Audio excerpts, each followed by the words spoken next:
You're just seeing my praises, make me feel good. There you go. Good afternoon, everyone. Welcome to the Judicial Proceedings Committee. Today is Wednesday, March 1st, and we have 11 bills on the docket. We're going to start off with Senator McCray with Senate Bill 853. We'll then move on to Senator Carter with Senate Bill 758. Then we'll go to 780, 785, 580, 693, 527, 571, 747, 859, and we'll wrap up with 592. So with that, Senator McCray, if you are here, or your staff, there you go.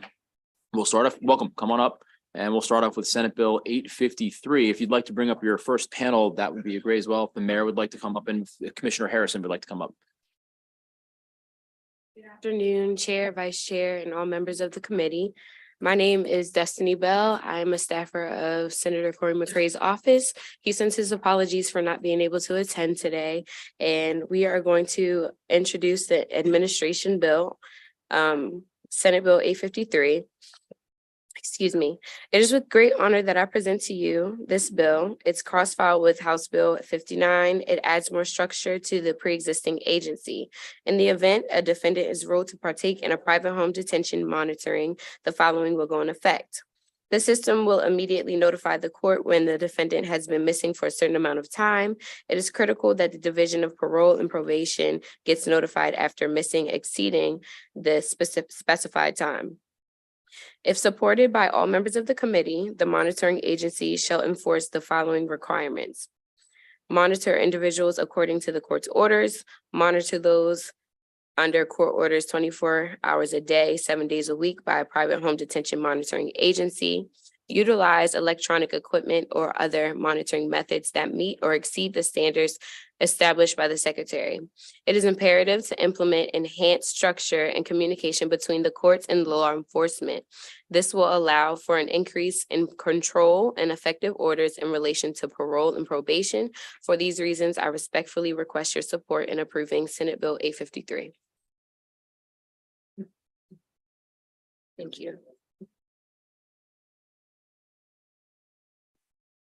Good afternoon, Mr. Chair, Mr. Vice Chair, members of the committee. I am Brandon Scott, Mayor of the City of Baltimore, here to testify in support of Senate Bill 853, which seeks to reduce the amount of time that private home monitoring agencies have to notify the court that ordered that home detention that an individual on home monitoring is missing. I want to thank my Senator McCray, for introducing this bill on behalf of my administration to bring to attention this important issue.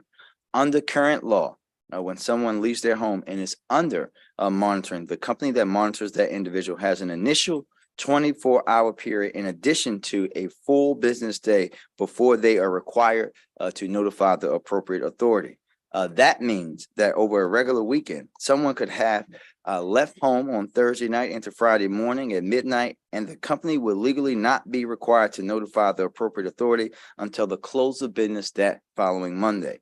That will be up to 4 days between that time and that time frame. Additionally, for a holiday weekend like President's Day weekend, an additional day will be added, leaving that up to 5 days. This should not be the case. And quite frankly, I should not have to go to homicide scenes in 2023 where folks are dead with an ankle bracelet on that we're supposed to be monitoring. I've personally experienced these situations where I arrive there and see that and have that initial question. We've also had incidents where family members have reached out and said to folks that the person is not where they're supposed to be, and nothing is done until we find that person dead hours later. This current time period is far too long.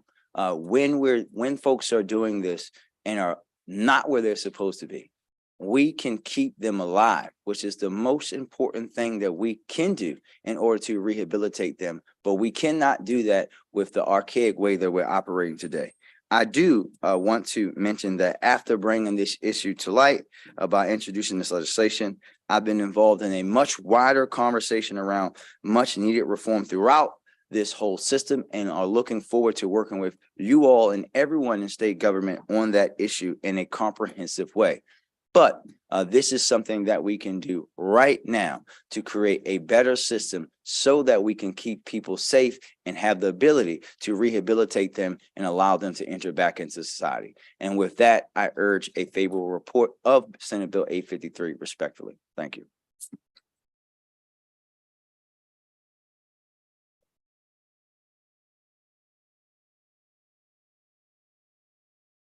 Good afternoon, Chairman Smith, Vice Chairman Waldstreicher, and members of the Judicial Proceedings Committee. I am Michael Harrison, the Police Commissioner of the Baltimore City Police Department, here to testify in support of Senate Bill 853. I would like to thank Senator McCray, and I would like to thank the mayor for the opportunity to speak about the issue of home detention monitoring. As the mayor expressed, I have seen firsthand the violence that can occur when an individual absconds from pretrial or post-trial supervision. It is especially dangerous in instances of domestic violence when a defendant absconds to seek out a vulnerable victim or a gang member seeks to engage in retaliatory violence. The Baltimore Police Department supports this bill as it is one step closer to identifying issues with the current home monitoring notification system and pre- and post-trial supervision as a whole. We recognize that the judiciary has concerns with the lack of uniformity between courts regarding the notification process and supports a working group to address this. The Baltimore Police Department would welcome the opportunity to have those conversations about much needed reform. I have seen firsthand, both personal and professionally, in my tenure as a police chief in New Orleans, how home monitoring, both public deployment of it and the private sector deployment of it works, and to a large degree worked really well, where an individual who was assigned to court-appointed home monitoring stepped outside of the court-approved geo-fenced area, and immediately the notification came into the police dispatch and an officer was dispatched to the location where the monitor was tracked. The call was not canceled if the officer got there first, but if the person got back into the area before the officer arrived, the call was canceled. So I have seen firsthand where officers have gone, located a person outside the court-approved area and was able to make an arrest and bring that person in. And the issue was either to remand the person until trial or to revoke probation or parole post-conviction. So I've seen it work both ways in the public sector, where the sheriff's department was deploying the public and the private company was doing the private sector. And with that, the Baltimore Police Department looks forward to working with our legislators, the mayor, and the judiciary to implement a uniform, effective process to monitor defendants. And for those reasons, I respectfully request a favorable report on Senate Bill 853. Thank you. Thank you very much. We've got a couple questions from the committee. Senator Sidner, go ahead. Thank you very much. The only thing I'm puzzled about is if you look on page 2, line 5 of the bill, and I think on line 19, the person who's absconding has to be missing for 24 hours, and then there's an immediate notification. I'm curious why we're leaving in the 24 hours rather than saying, because I'm assuming that these monitoring systems, again, once you get outside of the geofenced area, you've already violated your conditions. So I would assume that they should be able to send some sort of a signal to you all immediately at that point, correct?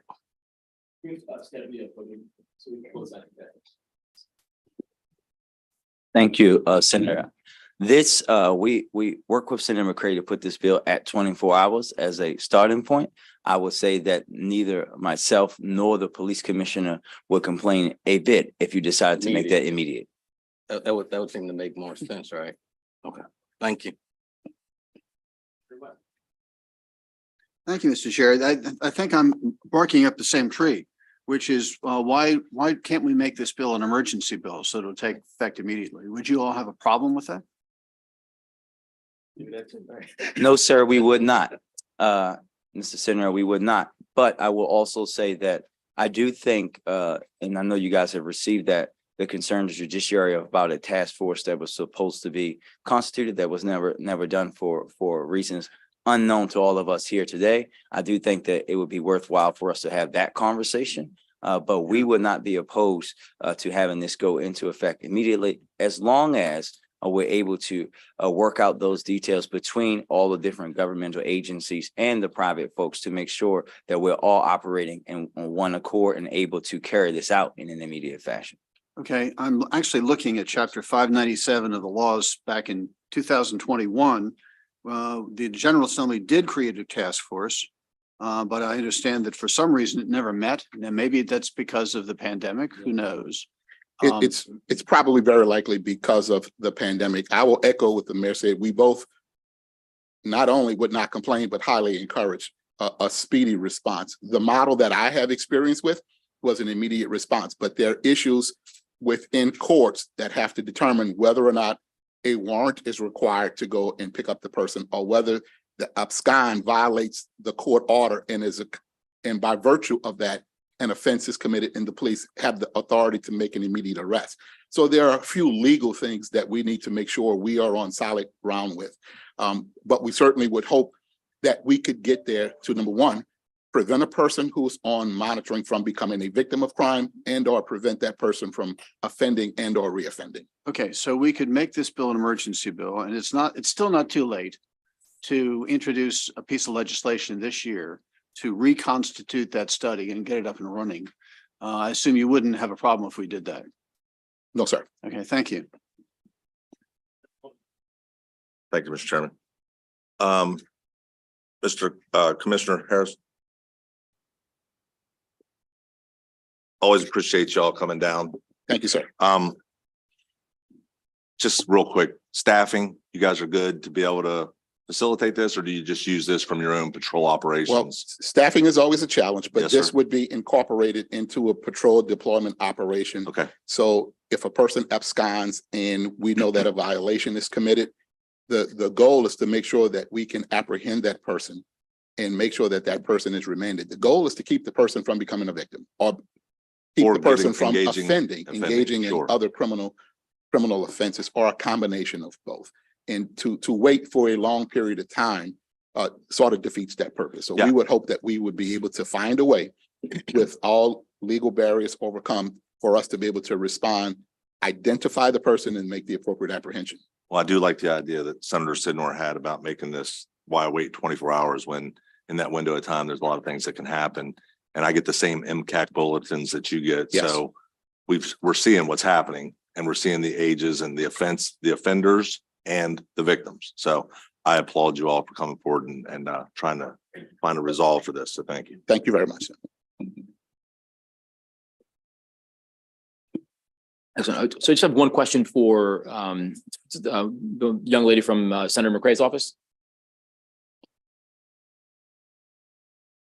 Is there a delegation letter for this yet? Just wanted to know. If not, you don't know, then we can go back to the Senator bill. It will be. They have a hearing on Friday. There's a hearing on Friday. I'm sorry. Excellent. sorry. All right. Thanks a lot. Sorry, it's a tough question. All right, there you go. All right. Thanks. Your senator, you know. I understand that. All right. All right. Thank you very much with that. Good to see you all, Mr. Mayor, Mr. Commissioner. With that, that'll end the hearing for Senate Bill 853. We'll now move on. We're going to do Senator Mouts and then come back to Senator Carter just because he's already here. Senator Mouts, Senate Bill 780.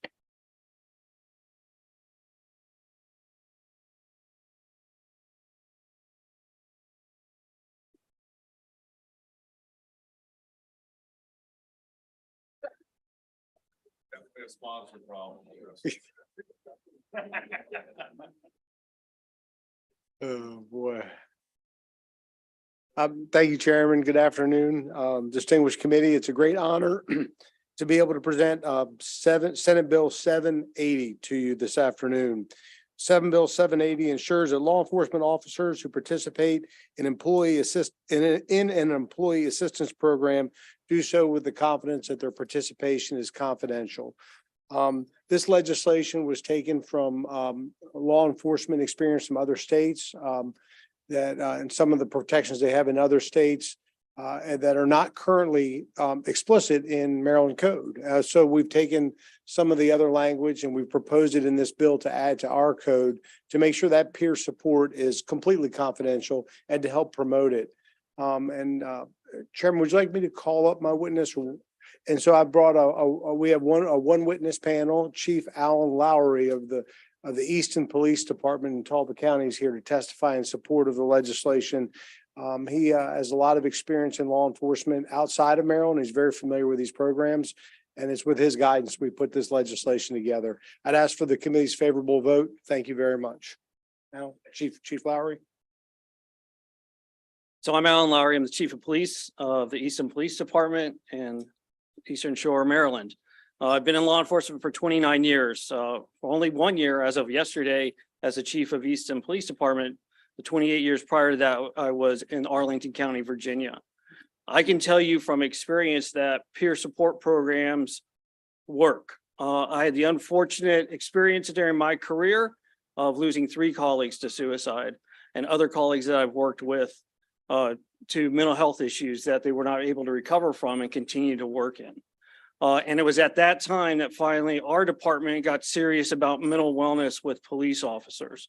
And a big component of that was instituting a peer support program within the police department. In fact, when I left there, that program consisted of over 20 volunteer officers that had been screened, had been trained to spot issues, trained to be effective listeners, and had their hands on resources to refer people to, including supervisors that were there.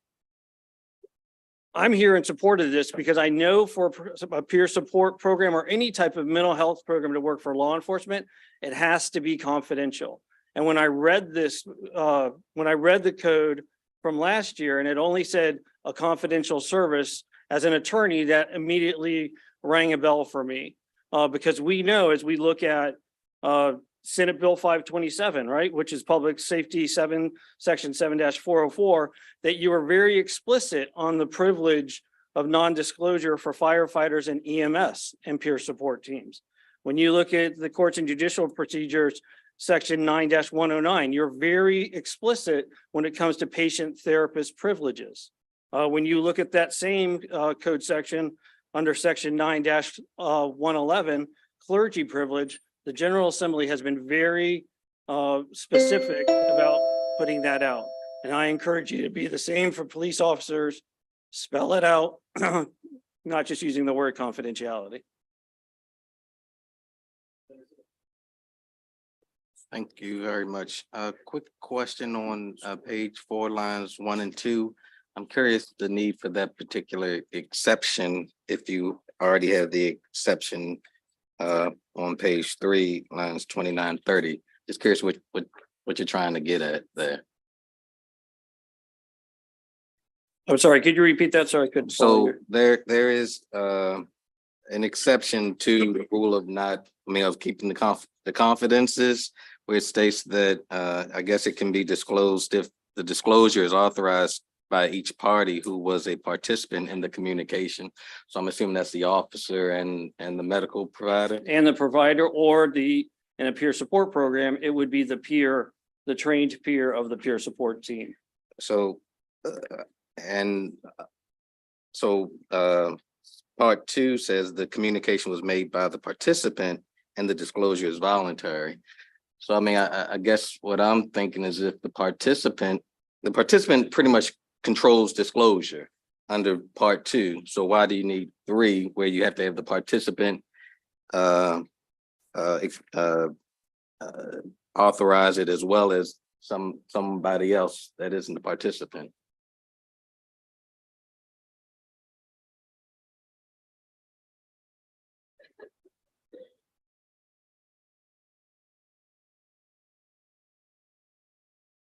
I think you're correct that the privilege is typically controlled by By the participant. the person who is the client. right? Okay. That's Just like an thank you. attorney-client privilege. Appreciate it. Thank you. Additional questions from the committee? All right, seeing none, thank you both very much. Thank you. Thank you, Yes, sir. With that, that'll conclude the testimony in the hearing for Senate Bill 780. We'll now move on to Senator Carter with Senate Bill 758. Senator Carter, you're up. Do you want to bring up your panel or your sponsor panel? Yes, Mr. Chair. So good afternoon, committee, Mr. Chair. Members of the committee, I'd like to bring up my panel, which is Councilman Mark Conway. And in this order of speaking, Lydia Walther Rodriguez, Chrissy Roth, and Sergio Espana, a 41st District resident. Not up here yet, which there are several in the audience, and that always gives me great pride and pleasure when our 41st District residents come down to participate in government in Annapolis. So thank you for being here. This bill is something that really ought to be a no-brainer to some extent, and I'll just take you back through the history.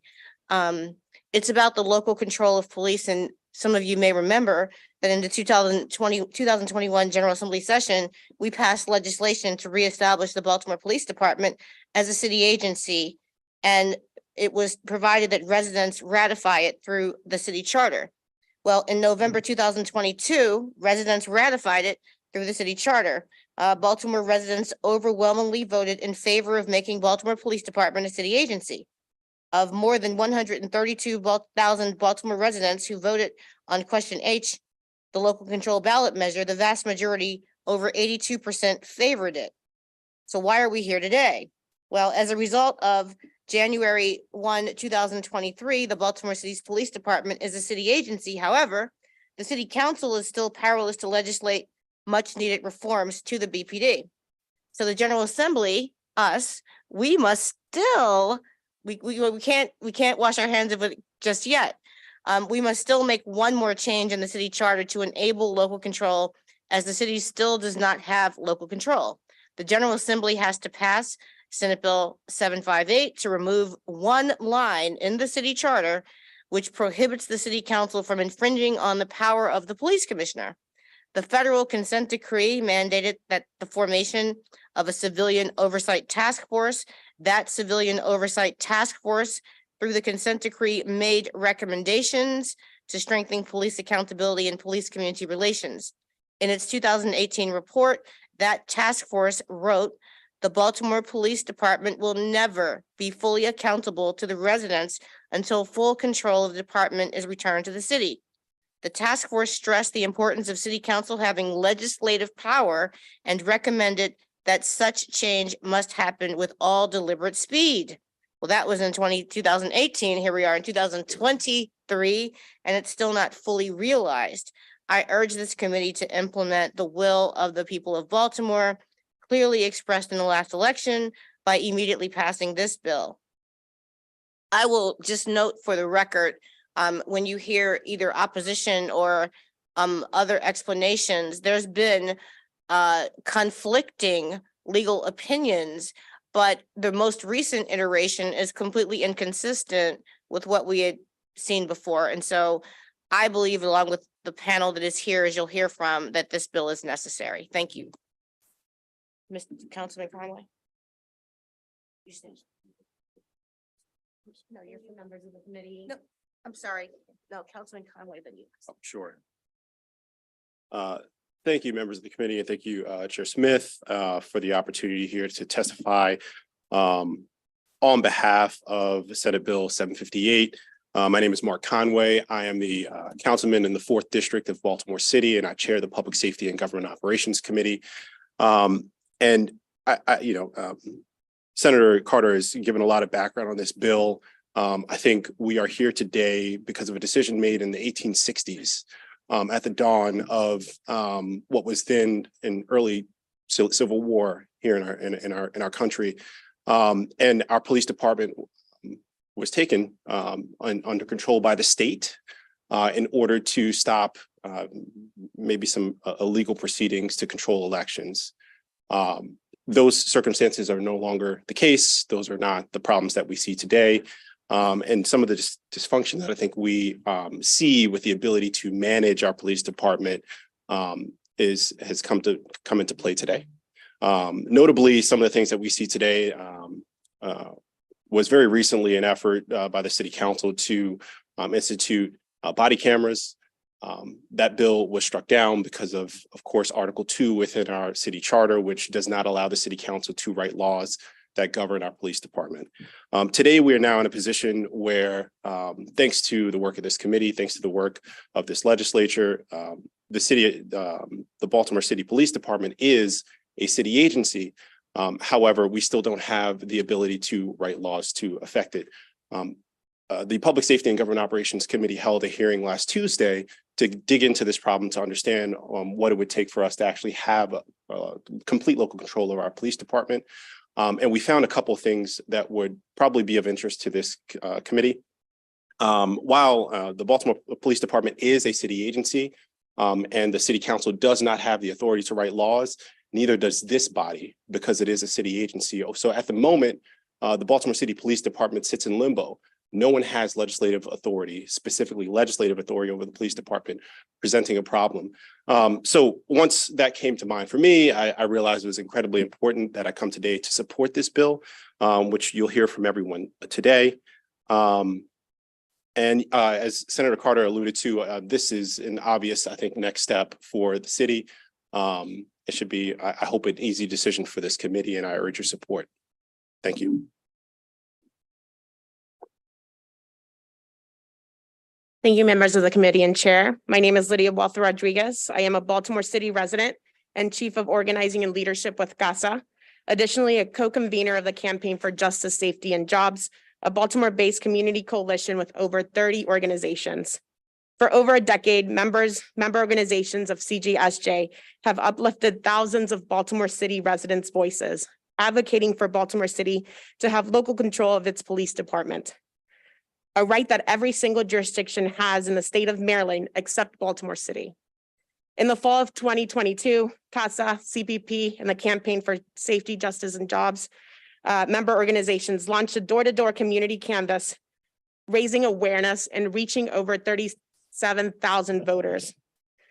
The majority on doors, who not only committed to vote for question H in favor of local control, but advocate for its immediate implementation and to ensure Baltimore City elected officials have legislative oversight of the police department. On election night, we all witnessed the overwhelming response of our city voters, with over 82% of Baltimore City voting in favor of local control. The voters have spoken loud and clear, and there should be no attempts to delay implementation of local control, nor restrict legislative oversight of the BPD. I am a Baltimore City community representative in the Mayor's Local Control Advisory Committee, LCAP. The LCAP has not been presented any other bills on this matter, nor reached any consensus. Yet I am here today representing thousands of Baltimore City members who, through the Campaign for Justice, Safety, and Jobs, have given their input, stand in favor of immediate implementation of local control with no restrictive legislative oversight. For all of those reasons, on behalf of CASA and CGSJ, I ask for a favorable support of Senate Bill 758, the corrective legislation that would immediately restore local control of the Baltimore Police Department to Baltimore City by June 1st, 2023.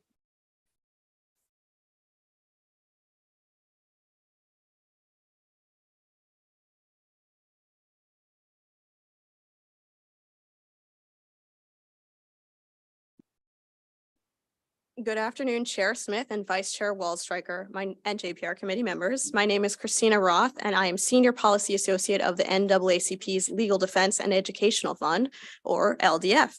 SB 758 would give Baltimore City Council the authority to pass ordinances regulating the operation and conduct of the city's police department, while increasing accountability and civilian participation with and oversight of a city-operated police agency department. LDF urges the passage of identical cross-filed bills, HB 853, sponsored by Delegate Smith, and SB 758, sponsored by Senator Carter, the Baltimore City Control Over Powers of Police Commissioner Act, to effectuate this transfer as quickly as possible. Since 1860, when state officials took over the city's police force to root out corruption, Baltimore City has had limited power over its police department, unlike all other jurisdictions in Maryland. The city council has been unable to adopt laws and policies to hold police officers accountable for misconduct, yet Baltimore City taxpayers pay civil settlements for these acts. In Baltimore, between 2015 and 2019, 63% of residents were Black, whereas 90% of all police use of force incidents were against Black people, compared with just 7.3% of force incidents that were against white people. The killing of Freddie Gray in 2015 and the police response to the uprising that followed spurred national attention. These events spurred a tipping point for the ongoing 6-year consent decree between BPT, the Department of Justice, and a federal judge, demonstrating a continued urgent need for police accountability. In 2021, the Maryland General Assembly enacted legislation to transfer control of BPD to the Baltimore City if Baltimore residents voted in favor of a ballot initiative prompted by the measure. And in 2022, 82% of Baltimore residents approved this measure. However, a provision of the Baltimore City Charter continues to prohibit Baltimore City Council from fully exercising control over BPD. HB 853 and SB 758, respectively filed by the Baltimore City Delegation, House, and Senate chairs, address this by striking a portion of Article 2, Section 27 of the Baltimore City Charter, identified by the Baltimore Legal Department as a prerequisite for the City Council to assume control over BPD if enacted. These proposals would effectuate the transfer of control of BPD to the City Council effective June 1st, 2023. I'm wrapping up. We strongly urge the Maryland General Assembly to pass the proposal that does not delay and unequivocally transfers the control of BPD to the Baltimore City Council, SB 758 and HB 853, that fulfills the will of Baltimoreans. Thank you for the opportunity to testify, and I appreciate and look forward to your questions.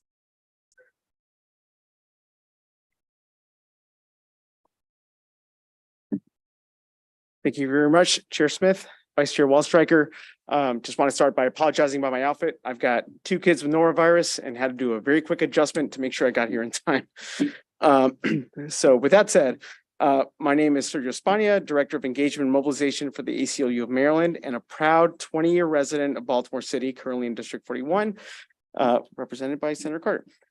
I'm here today to express my support for Senate Bill 758 so we can ensure that the will of this body and of city residents is followed through and proper oversight of our Baltimore Police Department can be maintained and enforced as efficiently and effectively as possible.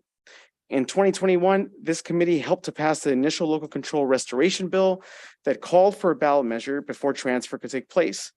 Last November, that was made clear. 83% of Baltimore voters were in support of this, and in support and with the understanding of an immediate transfer of control of their own police department back to the local legislative body after over 150 years.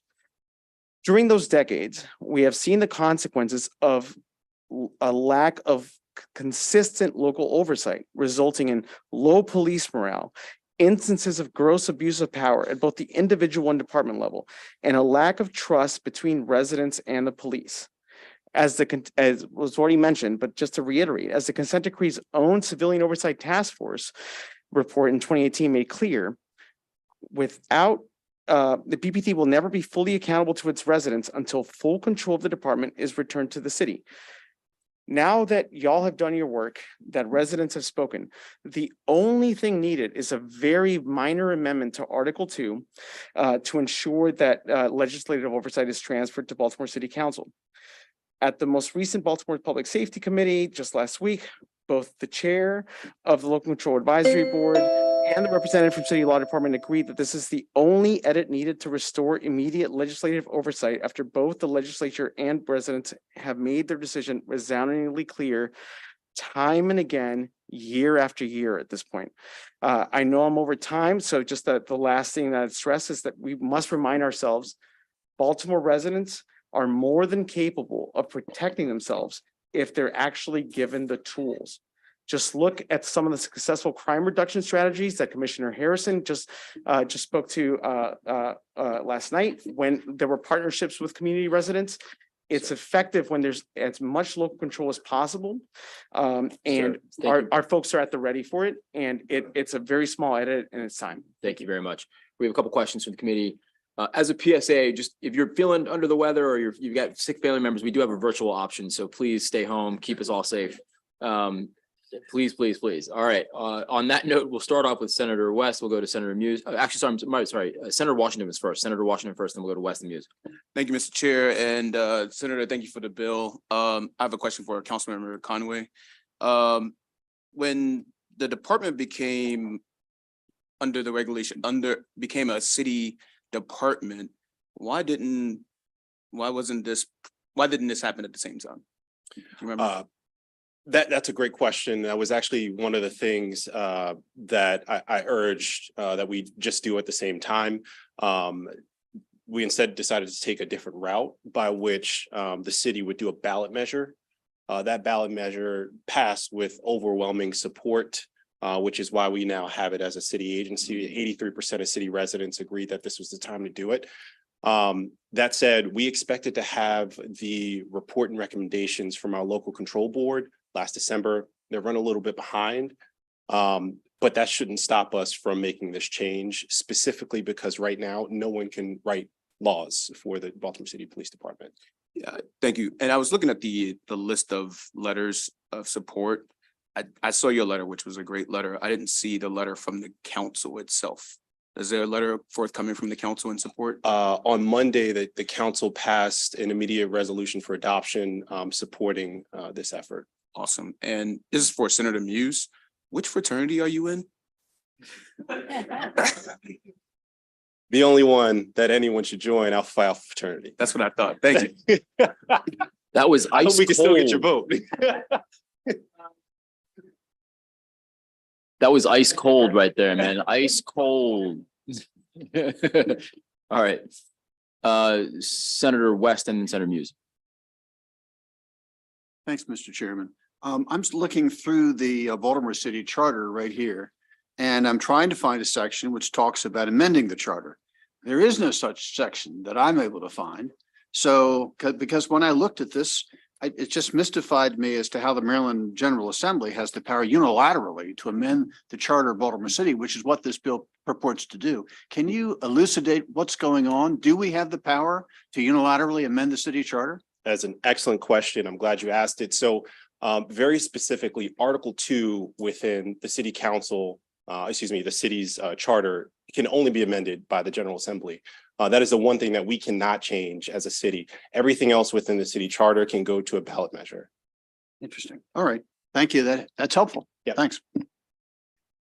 Yeah, I'll talk to you anyway. Even though you're not a cap, I'll talk to you anyway. Thank you and welcome. I want to understand a little bit about this. I know much about Baltimore in that I was born on Park Heights Avenue and Okay. Southwestern High School, Pimlico High. Then that's until I came here and to Prince George's. Baltimore was and still is my home. I'm wondering how the problem is, as I see it, or you can help me, and maybe my senator sister can. 82% of the residents voted in favor of this change. Yes. Is that correct? The change, as I'm now understanding it from the legislation, is that it cannot go into effect because of some archaic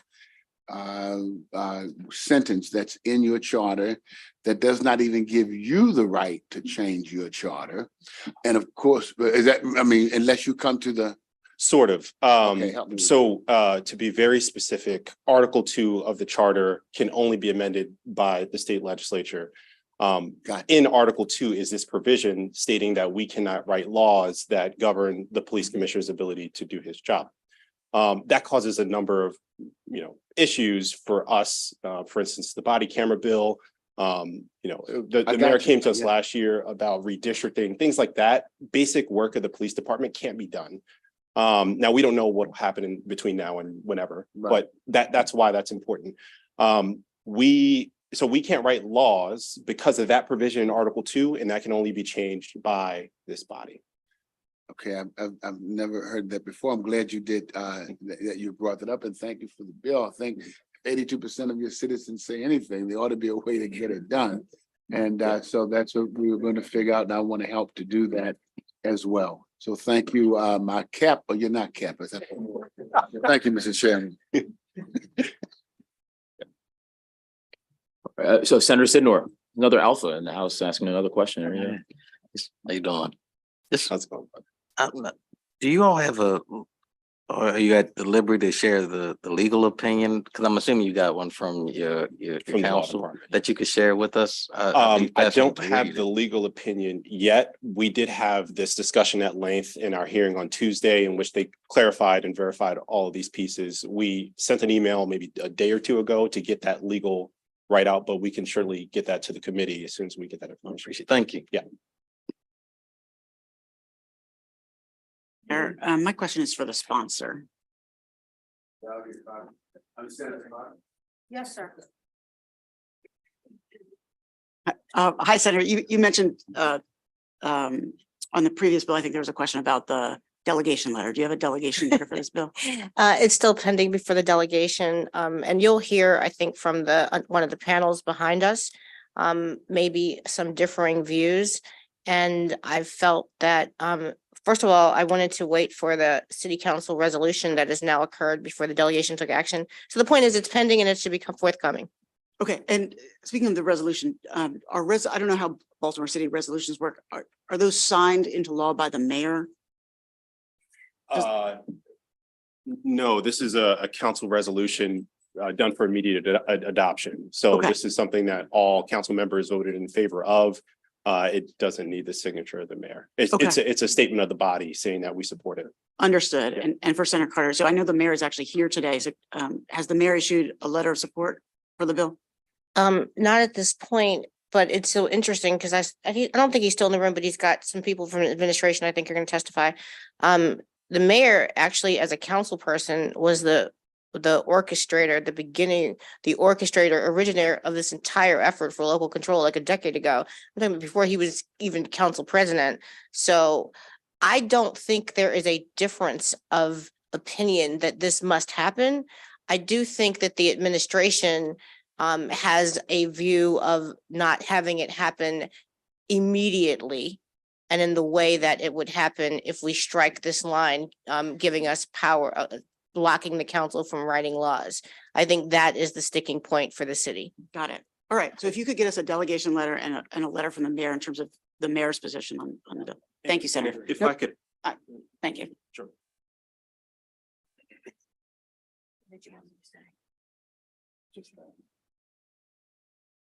Additional questions for this panel from the committee? Seeing none, thank you all very much. Thank you all. It's good to see you. Thank Good to see you, man. Always a pleasure. Yeah, likewise. All right, now we'll hear from is Toby Ditz, Tim Sauer, David Kramer. Thank you so much. Thank you for the opportunity. Toby Dietz, Baltimorean for nearly 40 years, and I'm here on behalf of Jews.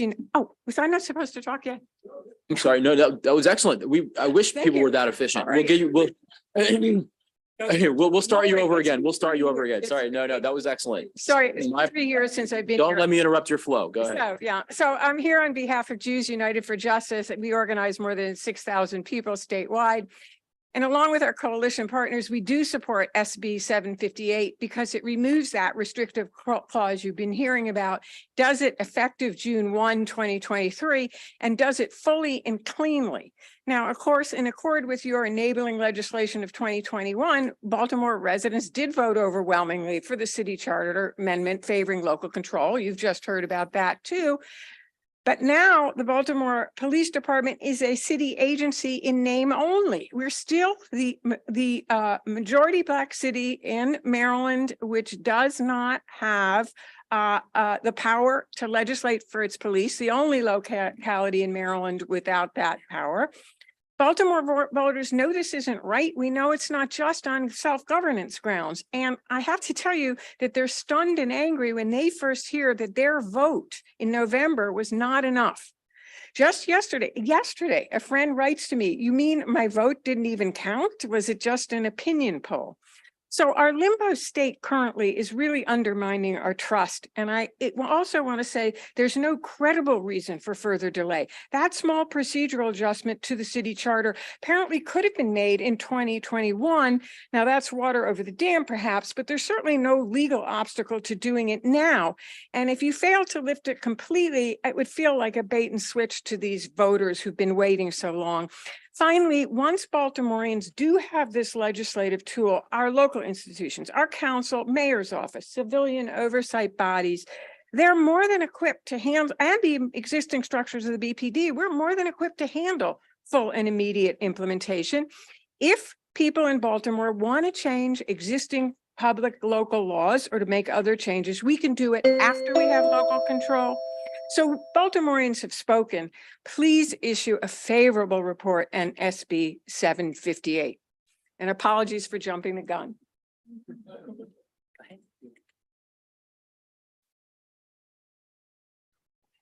All right, good afternoon, Chair, members of the committee. My name is Kimberly Sauer. I'm here on behalf of City Councilman Christopher Burnett, who represents the 8th District.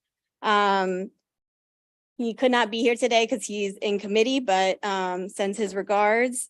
So we're here today to urge you to pass Senate Bill 758.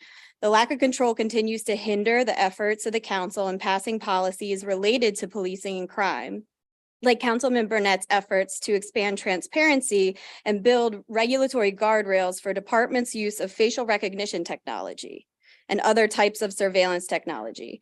Unable to include BPD, the council was only able to legislate protections pertaining to private sector surveillance. The Baltimore City Council legislates year-round, which is particularly important when issues come up that need to be immediately addressed with policy. We shouldn't wait any longer to allow the members of the council to legislate meaningful and intentional policies for our residents. So with that being said, we support what all of the stakeholders and the sponsor have said, and we urge you to pass Senate Bill 758. Thank you.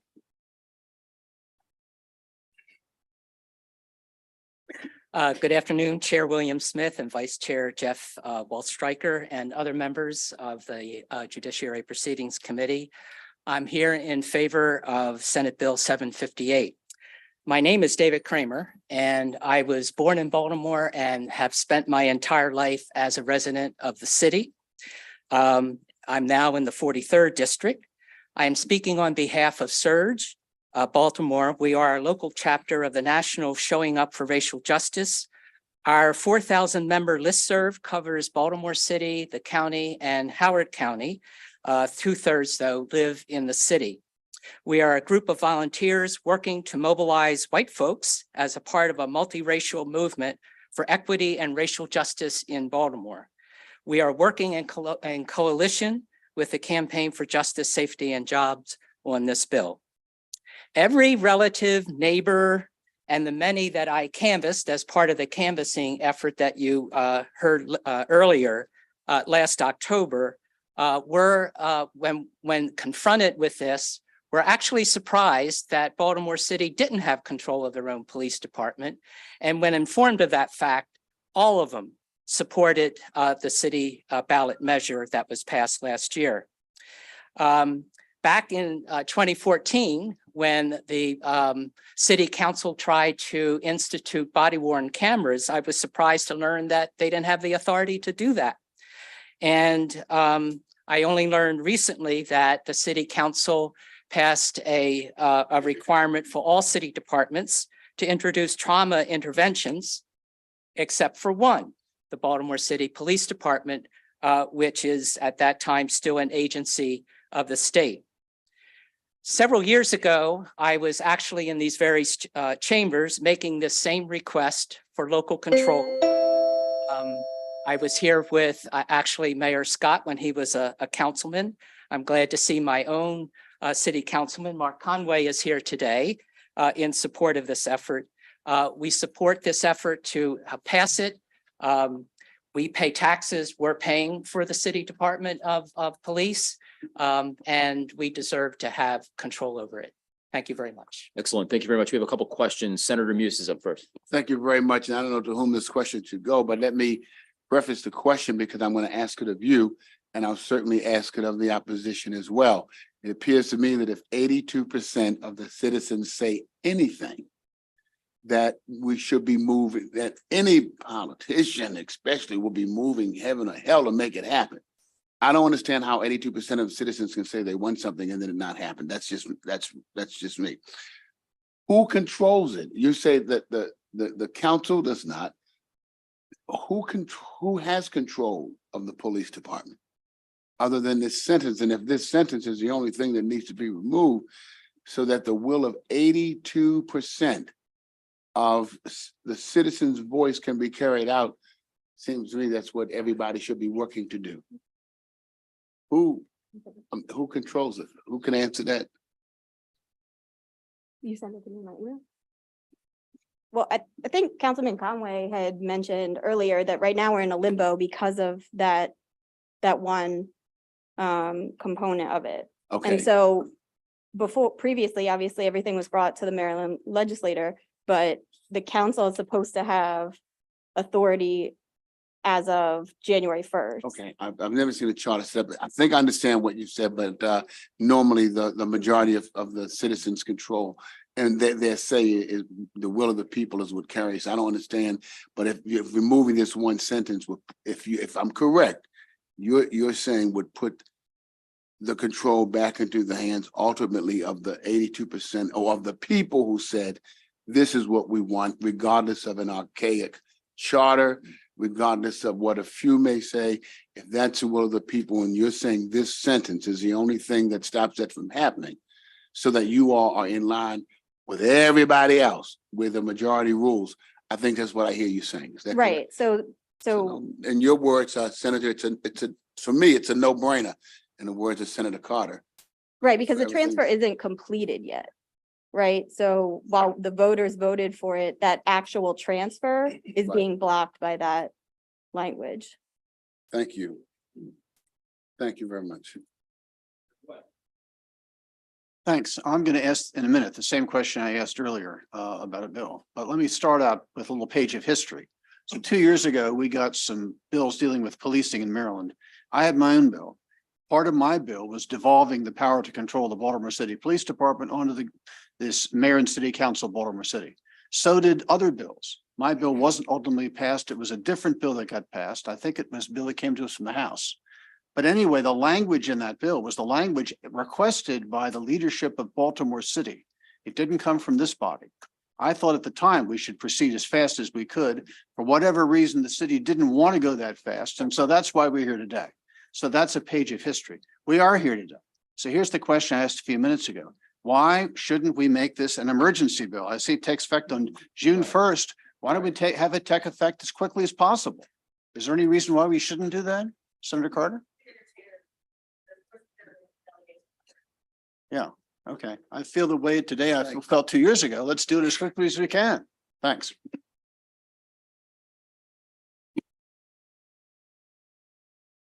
That was some bipartisan love right there. That's good. All right, there you go.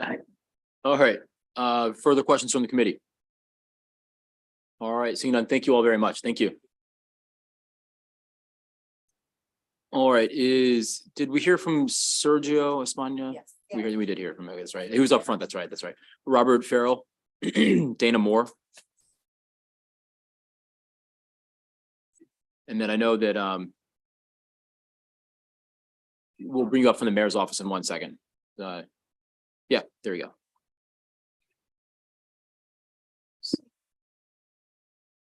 Good afternoon, Chair Smith, Vice Chair Waldstreicher, and members of the Judicial Proceedings Committee. My name is Rob Farrell. I'm a resident of District 40 in the Park Heights community of Baltimore. And I'm submitting testimony in favor of SB 0758. I'm a senior organizer with Organizing Black, a grassroots member-led organization based in West Baltimore, and a member organization of the Campaign for Justice, Safety, and Jobs. I'm here today because the city of Baltimore still does not have complete legislative authority over its police department. I will reiterate that the only thing needed at this point is amending Article 2 to complete this process. During the public city council hearing just last week, members of the Local Control Advisory Board, members of the city council, and folks from the city law department all agreed that this is the case. So it is paramount that there should be no further debate, delay, or obfuscation of the pathway forward. Implementation should happen immediately. It's outlined as June 1st, 2023 in the bill, but the bill passed in 2021 specified January 1st, 2023 as the period for transfer. So I implore you all to complete the transfer of local control now so that the city can regain sovereign control over its police force. The Black residents of Baltimore, who are often on the end of historical patterns of discrimination and corrupt policing, deserve accountability and deserve justice. And we can't get that without the ability to legislate our own police department. We want our city council, our local elected legislators, to have this legislative authority to make changes to BPD. To fulfill the will of Baltimoreans, again, 82% of the electorate, the Maryland General Assembly must immediately restore local control of BPD to Baltimore residents through our local elected legislators. Please advocate for the passing of SB 075A. Thank you very much.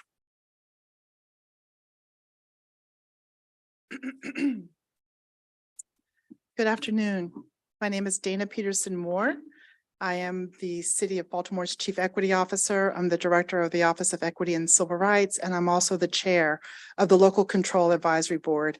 I'm here today in my first two capacities, here to share the testimony that I gave last Tuesday regarding the status of the local control effort. Citizens of Baltimore passed question 8 overwhelmingly, 82%. By the very operation of that passage of question 8 and the laws affecting that, local control of the Baltimore City Police Department transferred on January 1, 2023. It is incorrect to say that no one is controlling or has legislative authority over the City of Baltimore's Police Department. The Baltimore City Council has that authority right now. It's limited, but they have that authority right now. It is almost like Dorothy and the Wizard of Oz. Just click your heels 3 times and you can go home. Click your heels 3 times and legislate away. There are restrictions. Those restrictions are codified in Article 2, Section 27 of the Baltimore City Charter. It is the second sentence of Section 27 that we are all here to talk about. I do not believe that Section 27 needs to be repealed. I do believe that Senator Carter's bill should be supported with amendment. The amendment is that the language in Section 27, there should be additional language that reads, Police Commissioner, over any deployment or investigative strategies, as well as any personnel staffing or daily management decisions. That's consistent with what the Baltimore City Council has said it doesn't want to do. It doesn't want to do those things. So that amendment, and you'll hear more about it, certainly gets us all home. We're in total agreement with the June 1 date. I guess if it's an emergency, we can talk about that. But so my position is that supporting Senator Carter's bill with amendment. Thank you. Thank you for your testimony, Ms. Peterson Moore. I wanted to ask you a follow-up, if I may, because you said the city council has agreed that they don't want the power over the areas that you mentioned, but that seems inconsistent with the testimony from Councilman Conway saying that they unanimously passed a resolution. And that's the first part of the question. Second part is, what is it about those areas? What's the rationale for why you would remove those areas? Right. So at the hearing last Tuesday night, I raised the concern that the city council could control the day-to-day operations of the Baltimore Police Department. The comment was, we don't want to do that. We have enough to do already. Within the LCAP, and I can say this, there was a decision that when we talked about the form of local control, it was decided unanimously by the members of the Local Control Advisory Board that the form of control of the Baltimore City Police Department should be like any other city agency. It is a city agency today that became effective January 1, 2023. The whole goal was to make it act and operate like any other city agency. As the director of the Office of Equity and Civil Rights, I make the day-to-day decisions about staffing. I make the decisions about the security of our space. I can make decisions about promotions. I make the decisions about expanding the office, what new positions we're going to bring in. And I can also make the decisions about the positions that need to be eliminated. If the Baltimore City Police Department is going to function like any other city agency, then the head of that department needs to be able to make those decisions, not the city council, not any other entity. And so when you marry all of these stated desires that the Baltimore Police Department look and act and operate like any other city agency, and the council's obvious desire to not control day to day, that amendment gets us to where we all want to go. There's no question that this is something that is supported by 82% of Baltimore. I voted for it, which I normally don't talk about my votes, but I voted for it. My husband voted for it. I think one of my kids voted for it. I don't know. But yeah, this is where we need to be. And we were successful. And it shouldn't be missed that on January 1, 2023, the power to control and legislate over the Baltimore Police Department took effect on January 2023. So this is not a police department that is without legislative oversight. And it's certainly not a police department that's without oversight. We are still working under the Baltimore consent decree. So there's a lot of attention being paid to the police department. It is not without oversight. So, the amendment, I think, gets us all where we say we want to be. I know that there's, two of the people that testified are representatives of the Local Control Advisory Board. That's the NAACP Legal Defense Fund. We have a member who's on our board. CASA, it's a member of the Local Control Advisory Board. So we're starting to fracture just a little bit, and I don't want that. So the amendment brings us all to the same place at the same time and gets us what we need to, I'll go one step further. I don't think that the amendment is necessary.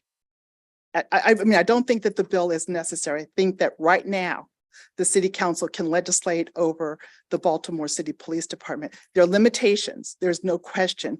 If you look at section 27, it says what the city council can't do. It doesn't say what it can do. It says it can legislate with certain limitations, which is basically to not conflict, impede, obstruct, hinder, or interfere with the powers of the police department. And I've heard consistently that the city council doesn't want to do those things. So I hope I've answered. Sure. Sorry about this. I have to go and do a bill in another committee, but I want to, so I guess my concern is you are the head of the Local Control Advisory Board, yet there are members of that board that are saying no, they are not in agreement with the fact that your proposed amendment is needed. How do you account for that? Like, what is the rub here with why it is necessary to do that amendment if they and the councilmen and ostensibly the entire council is not in favor? I'm just trying to get at what is really the issue here. What are we trying to do, and what are we trying to prevent? So let me just say this. My mother always said, you can't control other people. You can only control your reaction to them. I don't control anybody who's testified, and I don't control any individual member of the Local Control Advisory Board. There are two members who have spoken out and said that they support your bill and they want the change immediately. There is no member other than me that says, well, wait a second, I don't think we need to do that. We haven't discussed as a board where we stand. So that's why I said I'm here testifying in my role as the city's chief equity officer. And the equity issue is that why should the police department be treated any differently than any other agency? And as the director of the Office of Equity and Civil Rights. But what is the rub? I really don't know. I really don't know why we are in a conflict mode. Because if we don't get the amendment, what are we left with? The amendment to your bill. If we don't get that small amendment to your bill that lets us all do what we say we want to do, which is to have a police department that's able to manage itself like any other city agency, but yet still has legislative oversight from the city council. I mean, the amendment that I mentioned gets us all exactly where we want to be. Remember, we started out with a bill that said local control wouldn't be finished until 2024. And then we started hearing, well, maybe December 2023. Now it's June 1, which is the date that's in your bill. And I think that's the date that you got from all the advocates. But I can't begin to tell you why there's the feel and the fever of conflict when the one amendment, the slight amendment to your bill gets us where we need to be. I don't know. I'm married to an advocate. I don't know. Sometimes I just say, okay, Ralph, I'm going to bed. You can be angry all you want. We'll talk about it in the morning. I don't know. Thank you, Mr. Chair. And like I've said, I've got to go. I'm happy to continue the conversation offline and beyond this hearing. Our delegation needs to take action on this. And it's difficult when there are these conflicting accounts. From what you've said so far, I still am not understanding why simply removing the line that impedes the city from being able to legislate, why that is not the correct answer. And then within the city frame, the city can decide what it chooses to give to the council and what not. Right. So I guess we'll continue the conversation offline. And I think I've answered the questions, but Thank you, Mr. Chair. Just real quick, what legal documents or opinions do you have that say that the city council can currently do this? so I don't have a legal document or a legal opinion. For me, it's just basic statutory interpretation. Yeah, but we also need legal Yeah, well, opinions in I order will- to do yeah, things, right? Yeah, I Okay. understand. And I guess the other question is, what limitations does the current council have on other departments that they have regulations over currently? That they're limited to certain regulations. What, is Well, there another department that has limitations from the council? so I don't know that there's codified anywhere limitations that I hope I'm not inviting sharp oversight of my agency by the city council by saying this, but I don't think there's been an appetite, as much of an appetite to legislate over other agencies. I know that there's been a number of oversight hearings with certain departments, the bigger ones that have more of an interaction with the public. I mean, that happens. It is the Baltimore Police Department that is the most delicious flavor. So the answer is no. Is that right? I don't know that the answer is Got it. no. Okay, fair enough. Thank you. Thank you, Mr. Chair. So I admit I'm puzzled. You're what? I admit I'm puzzled. Oh, okay. I'm trying to figure out what's going on here. So I look at the existing city charter and it says that no ordinance of the city or act of any municipal officer, ordinance of the city, and ordinance are passed by the city council, correct? Mhm. No ordinance of the city or act of any municipal officer other than an act of the mayor shall conflict, impede, obstruct, hinder, or interfere with the powers of the police commissioner. So as I read the current charter, the city council can't pass an ordinance which impairs in any way or changes the powers of the police commissioner. Only the mayor can do that. Drop the word changes. Impairs, yes. Conflict, impede with whatever with the It powers doesn't of the say police change. commissioner. It So the doesn't- police commissioner has full powers that can't be impaired by an act of the city council. Right, the police Okay. powers are codified in city ordinance and they're fairly broad and I admit that, which is why I think that the correct route to getting us all where we need to be is supporting Senator Carter's bill with a slight amendment. Well, the slight amendment, okay. And Senator Carter's bill, the only thing it does is strike out this language Which in is- this part of which the is- city charter. which is So that's not a slight amendment. Basically, you're throwing out Senator Carter's bill and instead adding some language to this part of the city charter, right? No, No. no, sir. No, sir. Senator Carter's bill would read section 27, to have and exercise within the limits of Baltimore City all the power commonly known as the police power to the same extent as the state has or could exercise that power within the limits of Baltimore City. And the amendment that I am suggesting would Whoa, whoa, add. whoa. That's the existing language of the No, charter. it is not. I have the charter, I have the charter up Well, here. I don't know the Reads, charter you're to looking have an at, but the exercise. charter Hold on, that- hold on. the All right. charter- Give her some space to answer the questions. Right. So the current charter, as it's now written, goes on to say, provided, however, Yes. that no ordinance of the city or act of any municipal officer other than an act of the mayor Right. pursuant to Article 4 of this charter shall conflict, impede, obstruct, hinder, or interfere with the powers of the police commissioner. Correct. Senator Carter's bill would drop that language That that I whole just read. last section, right, Correct. right. So that And- last section says only the mayor can impede the powers of the police commissioner. And if we drop that section out, then it would mean that the city council, in addition, could pass an ordinance impeding the powers of the police commissioner, If you correct? dropped it. If we Right. dropped it. Right. And you, I think, are part of the Scott administration. There's a letter in the file from Mayor Scott, which asks for this amendment. So it sounds to me like what we have going on here is a fight between the mayor of the city and the city council.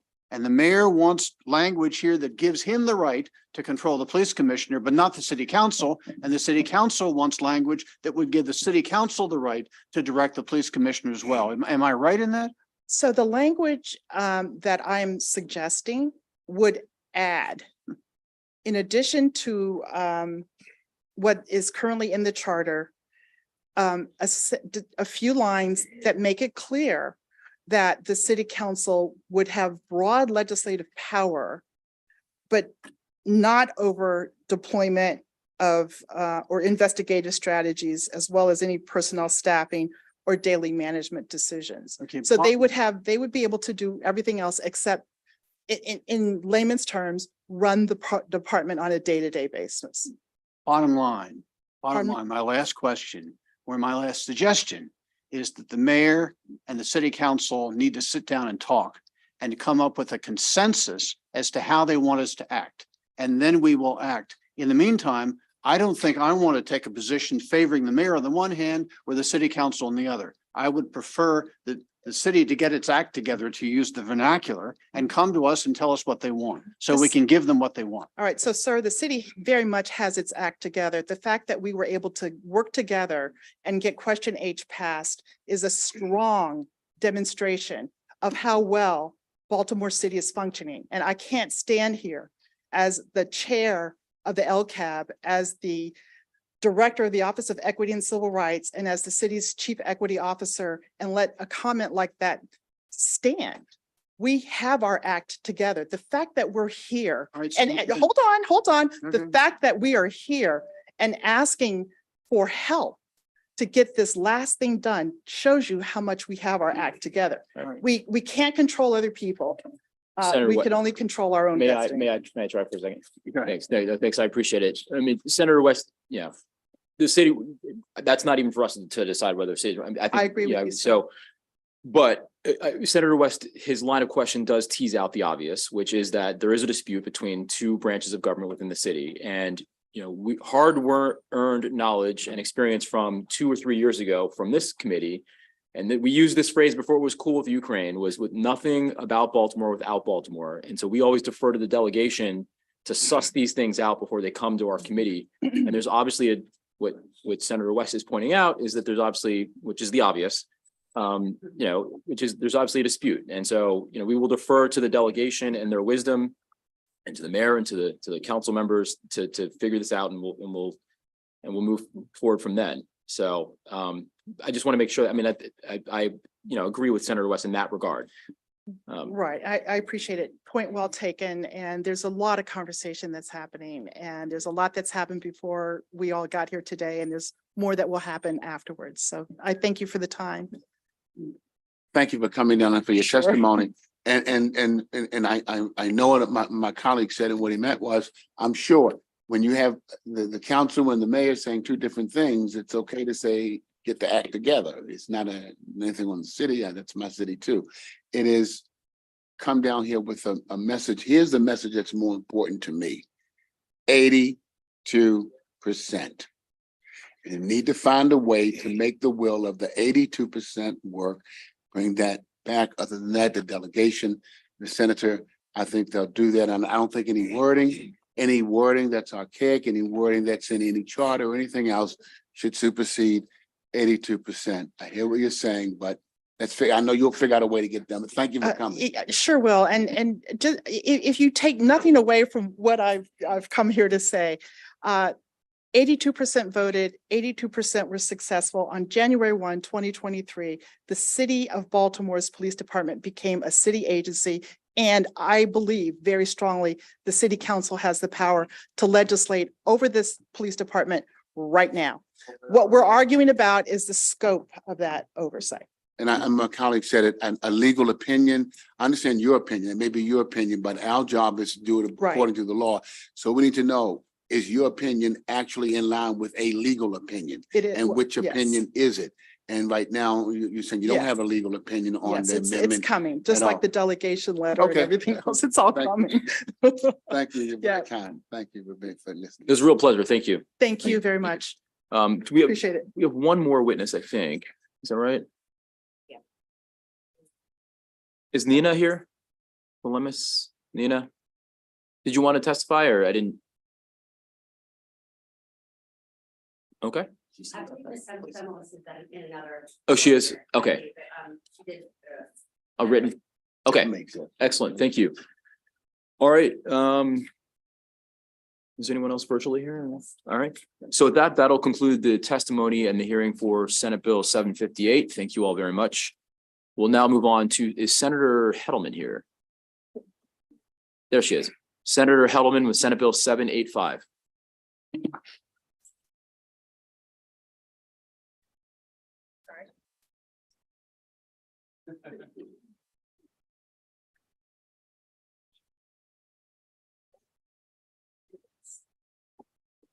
Good afternoon, Mr. Chairman, Mr. Vice Chair, members of the Judicial Proceedings Committee. I'm Shelley Heddleman, and I am here today to present House Bill 785.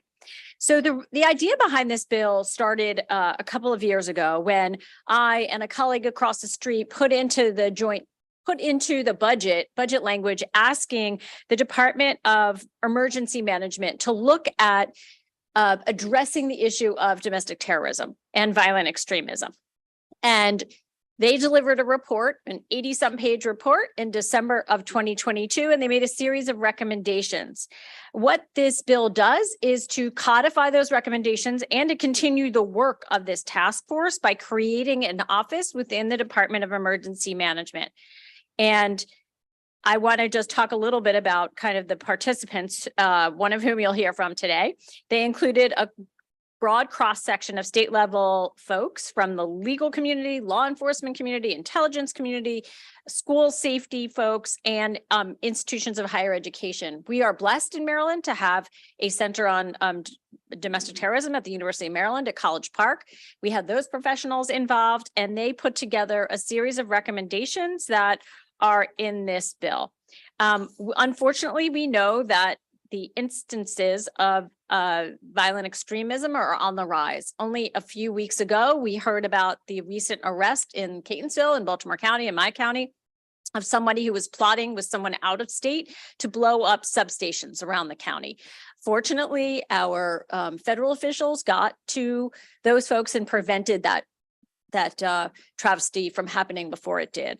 The basic purpose of this office is to help coordinate all those different folks out there who are doing that good work, to bring in the expertise of the institutions of higher education, to bring in the expertise of federal, state, and local law enforcement, and to kind of be a point office within the Department of Emergency Management. Without further ado, I'm going to turn it over now to Howard Libet, who was a participant in that. And I will say you have written testimony from the department. They have a small amendment that we are amenable to. And with that, they support the bill, and just look forward to working with the committee to advance this. Thank you. Thank you, Senator. Members of the committee, my name is Howard Libet. I'm Executive Director of the Baltimore Jewish Council. The BJC represents the Associated Jewish Federation of Baltimore and all of its agencies, as well as the broader Jewish community of the Baltimore region. Our responsibilities include helping to coordinate security preparations, trainings, and responses for the associated system and all the Jewish community institutions in most of Maryland's jurisdictions. For the past 2 years, I was fortunate to serve on the task force that was created through language by Senator Heddleman and Delegate Rosenberg. Our goal was to determine how to effectively oppose domestic terrorism and extremism in Maryland, including countering online extremism while protecting First Amendment rights. As Senator Heddleman said, We had a very diverse representation on this task force, including a number of outside organizations like the NAACP, like the Anti-Defamation League, like CARE, like the U.S. Department of Homeland Security, and many other interested parties. Really, this bill comes just directly out of the task force report that was delivered to you at the end of last year. And it calls for establishing this Office of Domestic Terrorism Response within the Department of Emergency Management. What we heard over and over again was there's a lot of coordination going on. It's just not really formalized under one point. There's lots of people in law enforcement have relationships with people in other agencies, so they're talking on an informal basis, but it's not necessarily systematically coordinated. This office would ultimately look to do that. We see domestic terrorism surging as an issue. As Senator Hedelman mentioned, we just had the incident and the arrests in Baltimore County. We also, this past weekend, many of you may have heard of the online Day of Hate that was threatening Jewish institutions across the country. Fortunately, nothing came of it. Just in the last couple of days, we had anti-Semitic flyers being distributed in Parkville. The surge in anti-Semitic incidents, the surge in hate incidents is something we need to systematically work on as a state. And we think this office would help make all of our communities safer from hate. Thank you. Questions for the sponsor or Mr. Levitt, Senator West? Thank you, Mr. Chairman. So let me ask you, and perhaps it's for you, Mr. Levitt, or either Senator Hedelman, or whoever is better to answer the questions. I've got a couple. So does the Maryland Department of Emergency Management not already have some sort of a domestic terrorism component to its Homeland Security apparatus?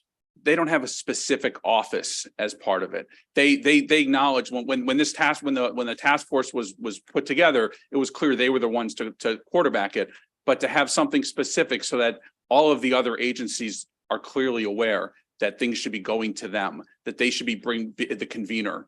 I think that's the point of creating the office. So if there's an act of domestic terrorism that occurs, say, in Montgomery County today, who would respond? Would it be federal Probably government, everybody. state government? Yes, What? I think, you know, I'm sure you would see we saw the incident, let me just take it back to the Baltimore County incident, which included your district with threatening those substations. When we saw the press conference, there was a U.S. Attorney's Office involved, the FBI was involved, Baltimore County Police were involved. I'm sure the various agencies of state government that work with these areas were all involved and aware of what was happening. When we see when we get communications about things like the Day of Hate this weekend, it's coming from all of those agencies. So they're all involved. They just, what they like is a specific office that clearly has that responsibility to be the convener. Okay, let's talk about the Baltimore County. How was that handled? Was it handled properly, or were there mistakes made along the way? Do you know? The incident with the BG&E substation? Yeah. Well, fortunately, they arrested the people before anything happened. So thank goodness. It speaks to the high quality criminal intelligence work that happens from our FBI, from our local and state law enforcement. I think from what I'm told, we don't hear about lots of the incidents that are thwarted. Ones like this we hear about because there are high profile arrests made. And how would a state office of domestic terrorism response have assisted in the case of the substations? I think it would assist, but it would also look at part of it is also looking at the roots of what lessons can we learn, both in our response to it, but also our potential prevention. I think one of the areas we don't do enough of is thinking about how can we met with the Department of Health and with educators. How can we do more earlier to teach about extremism, to prevent it, so that if we're doing more with when we see signs in high school or others, how can we help our young people understand the signs of online extremism and they can turn away from it as opposed to being co-opted by it? Okay, let's continue with the Baltimore County substation situation. So I assume there were lots of people, once the realization dawned that there was a problem, I assume lots of people got involved in dealing with it. I assume so. Again, I'm not in law enforcement, so I can't speak to the intricacies of how the investigation went or whether it was all the FBI till the very end. I don't have that level of knowledge. And in the fiscal note, I note that if this bill passes, there will be 3 new state employees. How, in your opinion, would adding 3 more people in an office named the Office of Domestic Terrorism Response have assisted in that situation in dealing with the problem? I don't know that it would I can't say that it would assist with that specific response. I think the long-term follow-up in terms of how, what lessons can we learn? about why this young woman in Catonsville got caught up in the extremism, and are there ways we can help better educate and help better prevent, I think is an important piece of that. Okay, so this And this I'm gonna- office is not an operational or an action office. It's more of a thinking office to reflect on what happened. And if you get three thinkers, they'll be able to talk to each other and think together and come up with some Precisely. recommendations. I would say it is more about prevention and education and bringing in expertise and looking at the efficacy of the programs that we have more than an action law enforcement. You know, we hear this threat, let's go immediately to respond to it. It is more a thinking group than it is, but it involves the people who are doing the direct action. Okay, and then I wanted to ask about the mechanics of this. There's nothing in here about who's going to appoint the director of the office, who's going to hire the other two people. Is it just going to be a little department inside the existing department? So the director of public safety would hire this person? Secretary. Yeah, I think the secretary of the Department of Emergency Management Right. is how we envision, but if we need to we can certainly make that explicit. So there wouldn't be a gubernatorial appointment. There would be no confirmation by the Senate. It Not just that I would be an imagined. Internal hire. That's what I imagine. Okay. All right. Thanks. Thank you. Thank you so much. Seeing no further questions for this panel, thank you so much for your testimony today. We'll go to the opposition here. In person is A.O. Kamathi, Brothers of the DMV.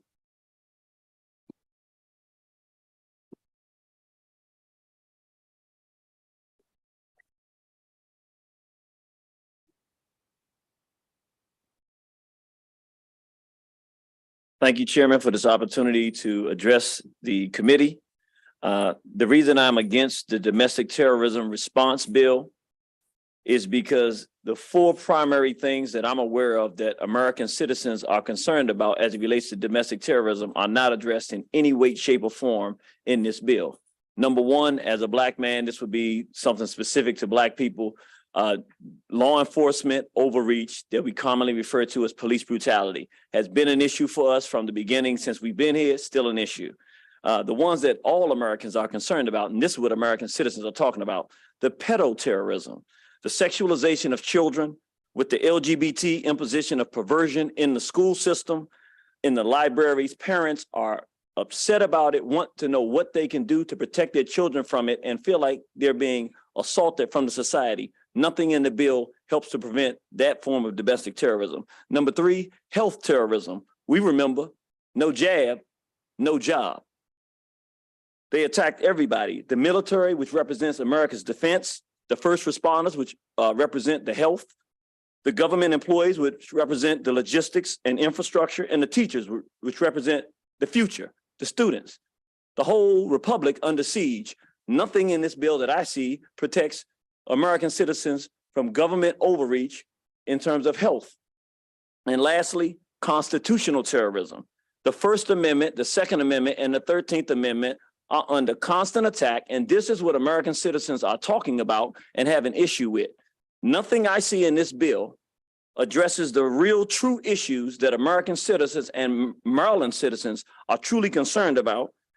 And I didn't know this until I just heard it, but all I've heard is Jews have a problem and we want a bill that protects us. What about the rest of the American citizens that have real issues that are truly confronting us every day of our lives? So I'm against this bill, and I would ask that this committee not be able to be made because it does not address the issues of American citizens. Thank you, Mr. Kamathi. We'll now move to Vince McAvoy for some virtual testimony.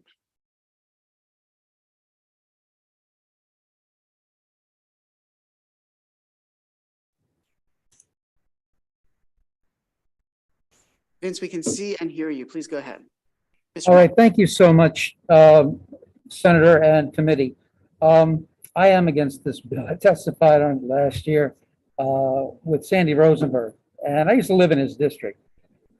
If the people who are proffering this bill want to stop terrorism and crime and violence and death, let's start in the 41st district, okay? This bill doesn't get to what it's saying that it wants to. I appreciate the insights of what was just said, and I want to affirm, no offense, I'm just saying you happen to notice things. The same people that were on this bill today were on the bill last year. Seems to be a recurring theme. So, but I want to talk about page 2, raise awareness amongst the public about violent extremism. Don't we send email on that? Don't we already have the AG's office doing this type of stuff? And finally, in closing, I want to say that this bill is an insult to the Maryland State Police.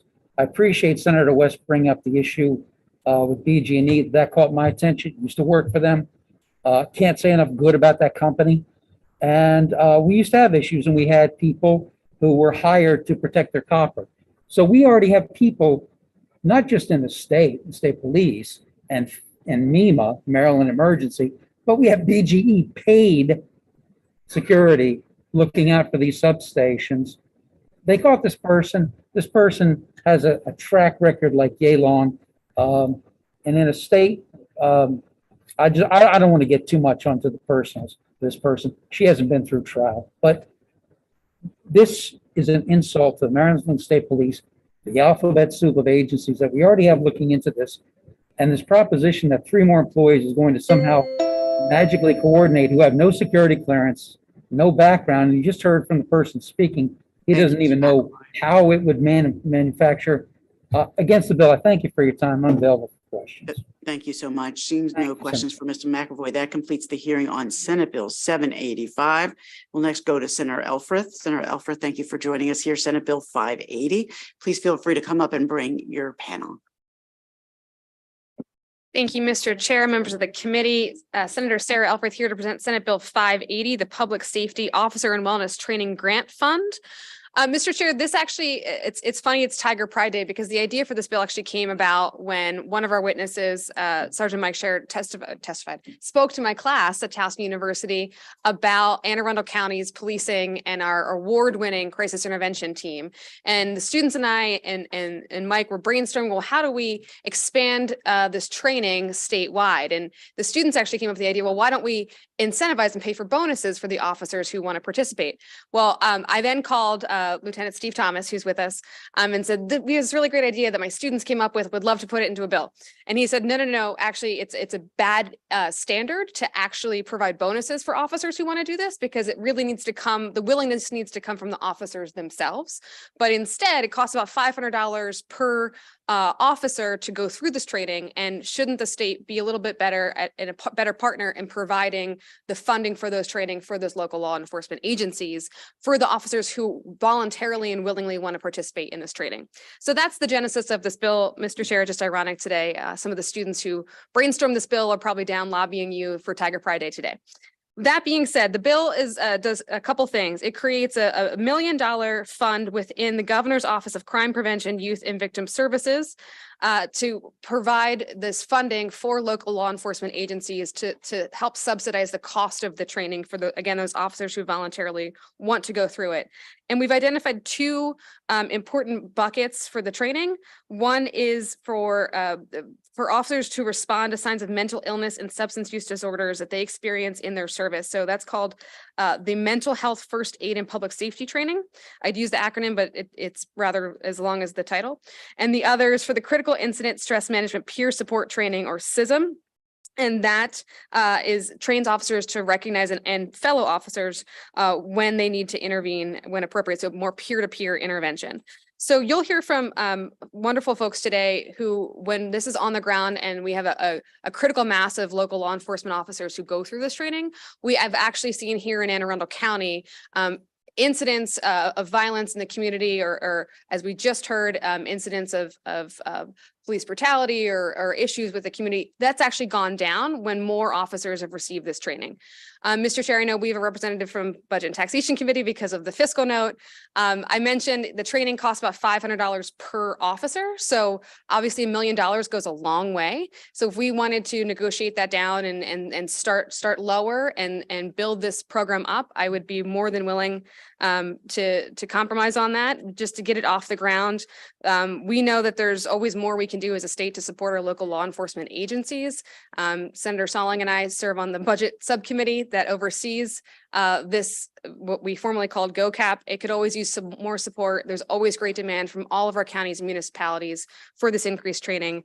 And with that, Mr. Chair, I think with this additional state support for our local law enforcement agencies, we will have a very positive outcome when it comes to public safety results and support for our local law enforcement officers. And with that, I request a favorable committee report.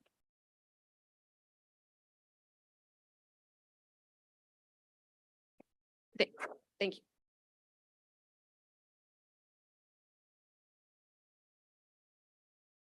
Good afternoon. My name is Steve Thomas. I'm a lieutenant with the Anne Arundel County Police. As the senator said, I am the coordinator of our CIT unit, which is our crisis intervention team. In Anne Arundel County, you hear everything about saying that we need to bring or put mental health professionals into the police department. In Anne Arundel County, we actually did the opposite. I have myself, a sergeant, and 8 officers that are integrated into the crisis system. I have another 215 officers. I'm sorry, 225. We finished training last week, trained in CIT. And we actually utilize all this training to set the foundation for what we do, and which I like to call is a culture of caring. As we look at the training, the mental health first aid is a basic 8-hour class in which officers learn signs and symptoms of mental health. The areas they learn are trauma, addiction, bipolar, psychosis. The advanced training in what is called a CISM, Critical and Stress Management, through International Critical and Stress Foundation, which actually is the world headquarters, is here in Baltimore. It was started by Dr. Everly, who I think is going to join us from Hopkins, and Mitchell from UMBC. But is how do we respond to traumatic incidents as first responders? The second part of it is, as members of the community, we have the same problems as community members. We have family members with mental illness. We take care of elderly parents. We have children with issues. How do we take care of that? And as we take care of the officers, they learn to take care of the community. I can tell you, for me on a personal level, I've had a rough week. You may have heard or not, but there was a jumper at the Bay Bridge Monday. I was the one that went to Calvert County because they didn't have anyone to do the death notification to that person's parents and sister. With that, as well as the people that witnessed it on the Bay Bridge as it happened, I reached out to provide them assistance, in which we'll do follow-up. I'm sorry I overstepped my time. Thank you.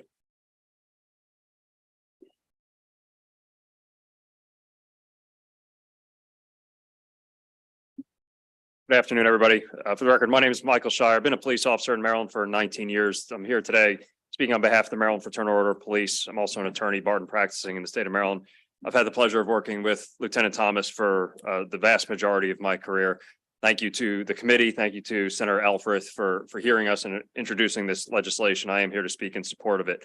Our police officers face tremendous stress on a daily basis. The vast majority of us do feel the terrible pain that the acts of officers who tarnish our badges and our professions that we see in our national news. We feel the stress of rising crime in our communities.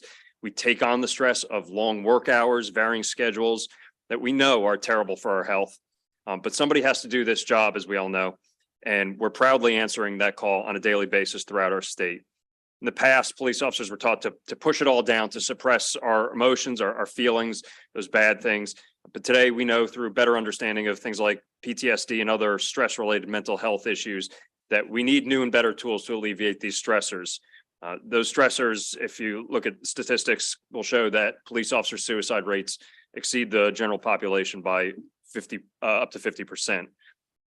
It's no wonder that we're having recruitment and retention problems within our profession.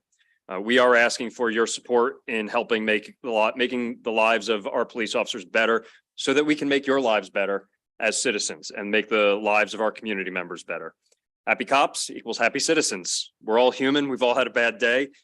We might even have a bad day, and sometimes we all know what happens when we bring that into the office. When we bring our bad day into the Office of Police Work, you know it's not going to be a good day for anybody. We are trying to avoid that. Giving police officers the tools through grant funding that trains us on how to deal with our mental health struggles will lead to reduction in stress in our own profession, in ourselves, and there will be trickle-down consequences for our communities. So thank you again to Senator Elfreth for her dedication to finding solutions in a holistic manner to these problems. And we ask that the committee please report favorably on this bill. Thank you so much. Senator West, you're on a roll today. Please go ahead. This will be brief. I love this bill. I just love this bill. But my only question is, the other day, the chair of Budget and Tax stood in the well of the Senate and said, we're going to get away from mandates. And this bill has a financial mandate. What's going on? Only because that kind of word came down after we filed the bill. And I think our gut reaction when we want something funded is to do the shall. I'm more than willing to go from a shall to a may, as the chair said, and again, go down from 1 million to whatever the wisdom of this committee would like to see. Again, it costs about $500 per officer. So it's very easy math. Yeah, I'd agree with the may, but I'd keep it at $1 million. Thanks. Thank you.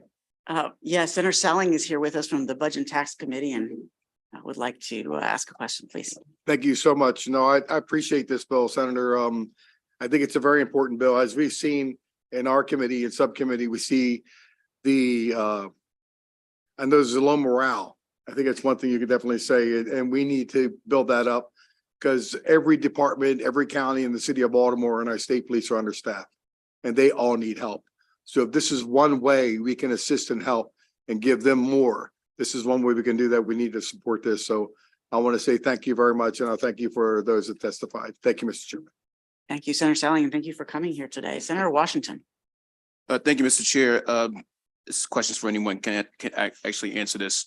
The mental health first aid for public safety training and the critical incident stress management peer support training, are these trainings that are already solidified somewhere, already put in place somewhere where these are named trainings in the state? Yes, sir. Actually, mental health first aid is through the Mental Health Association of Maryland. There's the International Chiefs of Police have what they call the One Mind Pledge. With that, they believe every officer should be trained in mental health first aid to give that basis of understanding of mood disorders, psychosis, substance abuse, as well as trauma. With that, they then say the CIT program, you should have it 20%. With CIT, you don't want anyone mandated to take it. Right. You want to give tools to someone that wants to help because it's an extensive training. CISM, critical and stress management, the modern experts are actually the Dr. Everly, who I mentioned earlier from Hopkins, and Dr. Jeff Mitchell from UMBC. That is their world headquarters. Actually, it's for the International Critical Incident Stress Foundation that they started here in Baltimore. All the classes are there. They've written most of them. The ones they haven't written, they've approved. That is actually the base core classes. It's called the GRIN, Group and Individual. So what it is, it's you teach how to respond using psychological first aid to someone in crisis as an individual. With it, you learn the process, which they developed called the SAFER R, the follow through. They teach listening skills. It's how to help that person. Additionally, there is group interventions of how do you help groups of people after trauma. We actually are basing our community policing in Anne Arundel County with our integration at crisis response based on CISM of what are we doing, and we've had great success. And actually our Safe Station program, if you're familiar with that, in which we have really great success, again, getting people into long-term treatment for substance abuse, which has driven crime down. No, you guys do great work in Anne Arundel County. You adopted our chief from Hydesville. So I'm a little sad about that, but it's okay. And the question was CISM. I thought that, as you said, you're embedded in your training currently. Why would we need this why would we need just that part, I guess? Because I understand the other one. The other one seems like more extensive training. The critical and stress management? Correct. So that's actually more extensive than the mental health first aid. Got it. So what it is, it's actually how do you help in peer support? So, and then what we do, and we actually utilize it to help the community.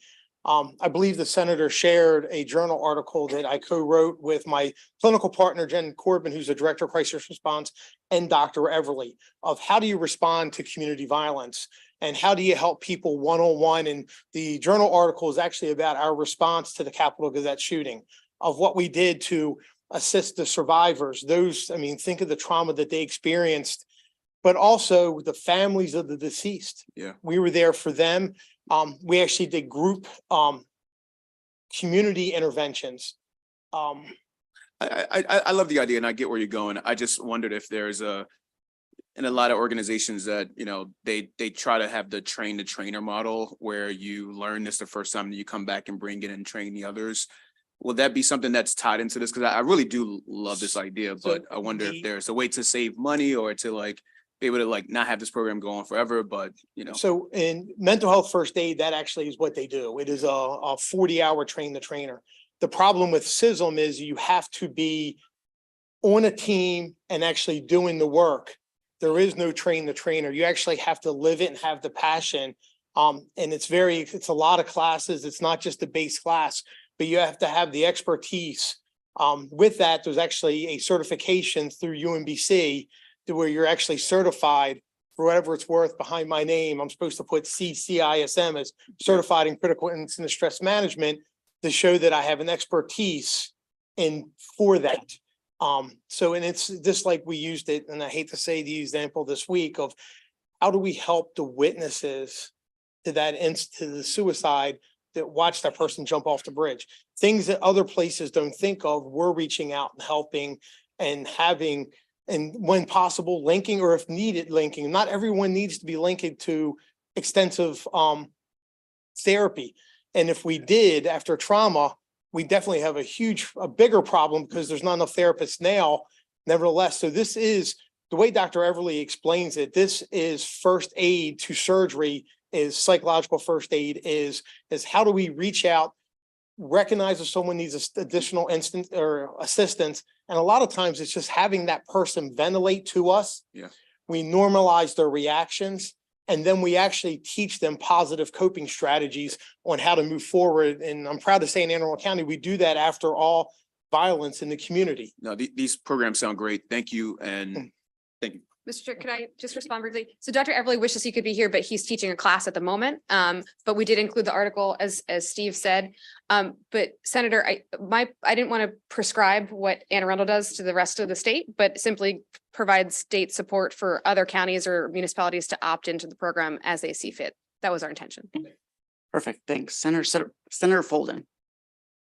Thank you, Mr. Chair. Look, I think this is a great bill. I'm a co-sponsor. I appreciate you reaching out to me. I would implore you to keep the shall, because this is a critically important issue. And we're talking about the mental health and safety of the first responders that we have and their ability to not only deal with the crises, but then turn around and help those that are affected by it to be able to cope as well as manage their own. So this is a real, and in doing that, we're sending the message that we care about our first responders and that we're concerned about them, and that them being safe and healthy helps them be better for our community that they serve. I mean, obviously there's a shortage in counselors available. So this is a really great way to do that. So I applaud those efforts. And one thing that we're not really talking about is we do bring up about the cost. We're talking about the $1 million, but there's something that police officers generate a lot of through the course of their duties, which is people come to court, people are in court, they leave court, and it's something that's assessed on every court case, which is a court cost. So is there not some way to facilitate a resolve for this or pay for this whole program through something like that is a pass through? Then it doesn't affect the budget that way. It goes straight to that fund. So isn't that so? I would leave that to the wisdom of this committee. I believe all those court costs, those fees are spoken for in a variety of different buckets right now, but I'll leave that to the wisdom of this committee. So thank you. No, absolutely. I think we'll leave the money to our friends at the Budget and Tax Committee, and we'll do the policy here. But I will say, listen, we're going to pay out this money on either side of this. Either we're going to pay this in healthcare costs or judgments against the police department on the back end, or we do it right and do it on the front end. So thank you, Senator Elfreth, for bringing this bill. Really appreciate it. Any further questions? All right, that completes the hearing for Senate Bill 580. And I'll ask Senator Muse to come on up, and I have a couple bills to present this afternoon. Oh, did I forget Sarah Sample? I'm sorry, Ms. Sample, I apologize. Come on up.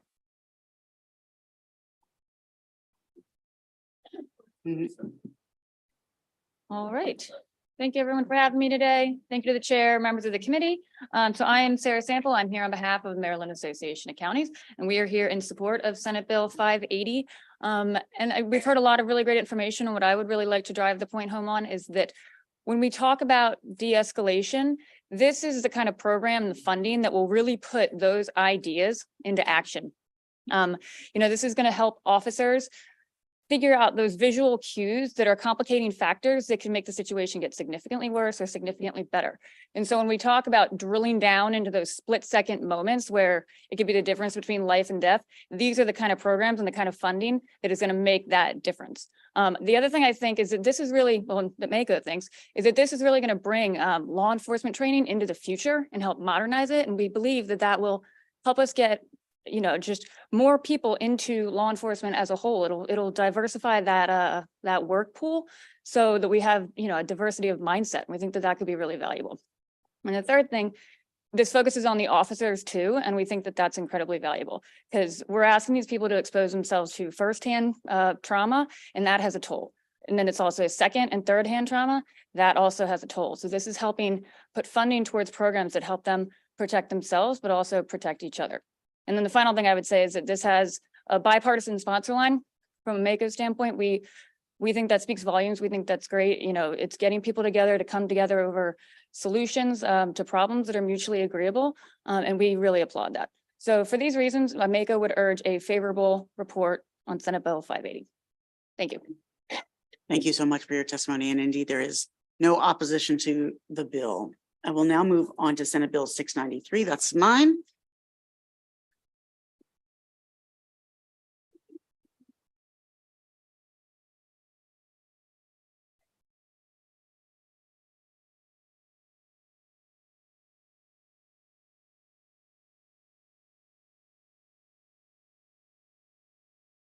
Thank you, Mr. Chair. And if I could have my first panel come join me here.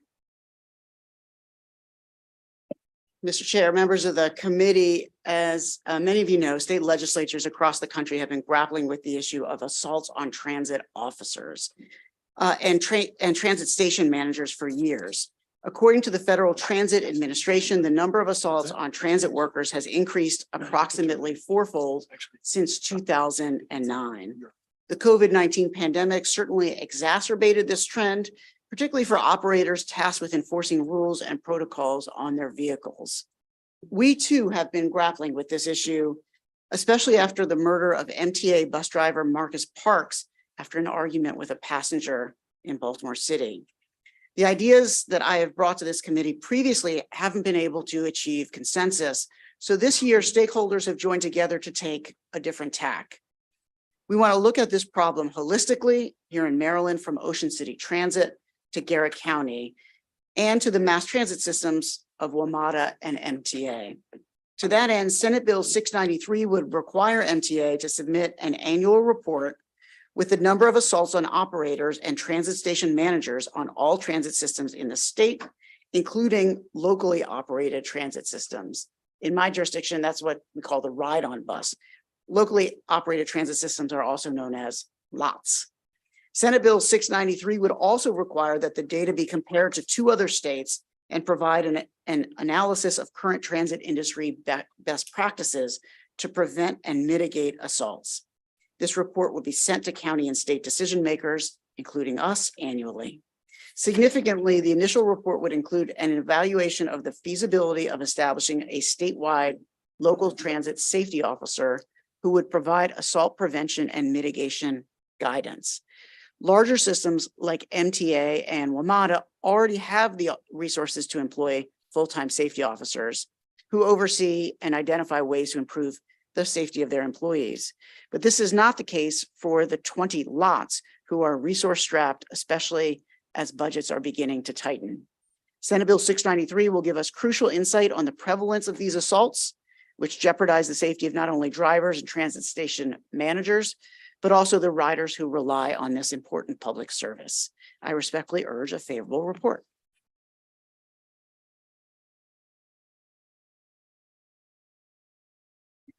Good afternoon, Mr. Chair and members of the committee. For the record, I'm Holly Arnold, Administrator of the Maryland Transit Administration. I'm here in support of Senate Bill 693, and I'd like to thank Senator Wallstreicher for sponsoring it.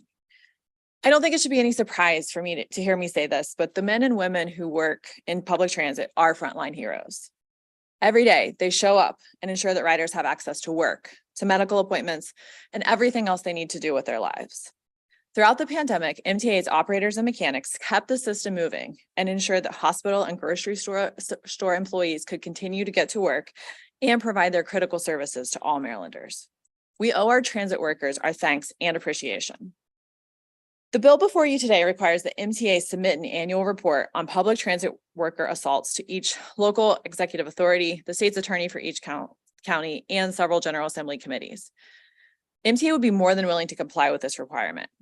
This report would help to highlight some of the challenges faced by the women and men who are out there providing the critical transit services to riders throughout the region. It would signal to our transit workers that their safety is a top priority and is not being taken lightly. Maryland has lost several transit workers to violence over the past few years, and since 2013, an average of 50 assaults against MTA operators are reported every year. This is unacceptable, and assaults against transit workers must stop. Even one assault is too many.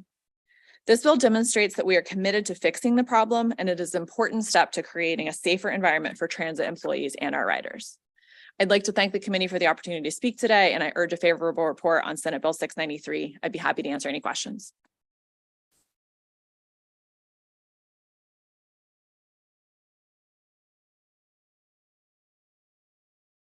Mr. Chair and members of the committee, for the record, I am John DeKlusky. I am the Executive Director of the Transportation Association of Maryland, and I'm here to testify in favor of Senate Bill 693. A special thank you to Senator Waldstreicher for sponsoring this legislation. And I want to give a little bit more detail on why this is so important for those lots that were mentioned, those locally operated transit systems. The senator mentioned that they're often resource strapped. Well, to give you an idea of exactly what resource strapped means, that means that when I go down to visit one of them and I'm sitting in the office with them, repeatedly they are interrupted because they need to take dispatcher calls because they have one dispatcher in the office and she's on maternity leave and now everybody is trying to fill in the space here. In a circumstance like that, the ability to really focus on the issue of driver safety simply doesn't exist at that local level. And so this is one of the reasons that state support is so important. The level of data that's available right now is very fragmentary. Many agencies don't report at all, even to the federal government. So, and especially the rural areas. So there's a lack of knowledge about just how extensive this problem is in many places. And we shouldn't be relying upon Google searches and press clippings to try and find out just exactly how big of an issue this is in our state. But to give you an idea of how big of an issue it is, according to a member survey that our association conducted in 2020, over 50% of Maryland Transit Administrations reported that their drivers had suffered multiple physical assaults, by which we mean injury to the operator in the previous year, and over 3 out of 4 described their drivers as regularly experiencing verbal threats and intimidation. Anecdotally, I've stood in too many training sessions for our drivers and asked them, raise your hand if you have been assaulted in the last year, and seen every single driver raise their hand. For this reason and for many others, we urge a favorable report on Senate Bill 693. Thank you.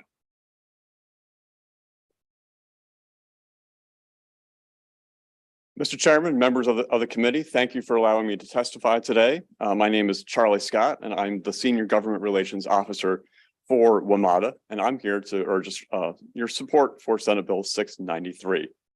When a transit operator is assaulted, it not only jeopardizes the safety of a WMATA employee, but also the fellow riders and the public at large. These situations for us occur both on Metro Rail and Metro Bus systems. And the offenses our operators encounter vary, and they include spitting on operators, striking operators with sticks, bricks, and poles, fondling and attempting to undress female operators, and also assaults with deadly weapons. I would be remiss today if I did not mention the deadly assault on our colleague, Robert Cunningham, who was murdered 1 month ago today. at our Potomac Avenue station as he was trying to protect a female rider from a gun-wielding assailant. Mr. Cunningham died a hero, and while his murder is an extreme example, it is a reminder for all of us of the environment in which our employees serve the public. And unfortunately, just as Administrator Arnold mentioned, assaults on our employees are becoming just too routine and too prevalent. In Maryland alone, our employees are being assaulted on almost a weekly basis. My written testimony includes tallies for the last 2 years. We want you to understand as policymakers and our state's attorneys, as our advocates in the judicial system, to have a greater understanding and awareness of assaults happening to WMATA employees and all other transit workers across the state. We hope that shedding more light on these assaults will lead to greater penalties for offenders. I thank Senator Wallstreicher and members of this committee for leadership on this issue and urge a favorable report.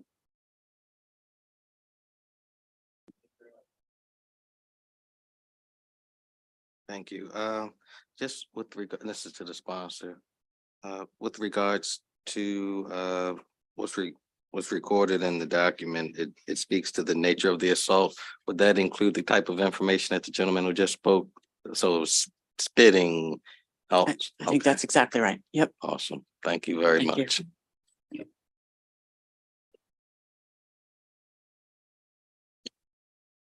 All right, seeing no further questions from the committee, thank you all very much. Thank you, Mr. Vice Chair, and thank you all for being here. Thank you. All right, there we go. I think with that, is that? Yeah, that's it. All right, with that, that'll conclude the hearing for Senate Bill 693. We'll now move on to Senator Wallstreicher with Senate Bill 527. All right. Thank you, Mr. Chairman. I think Senator Kelly's going to like this one.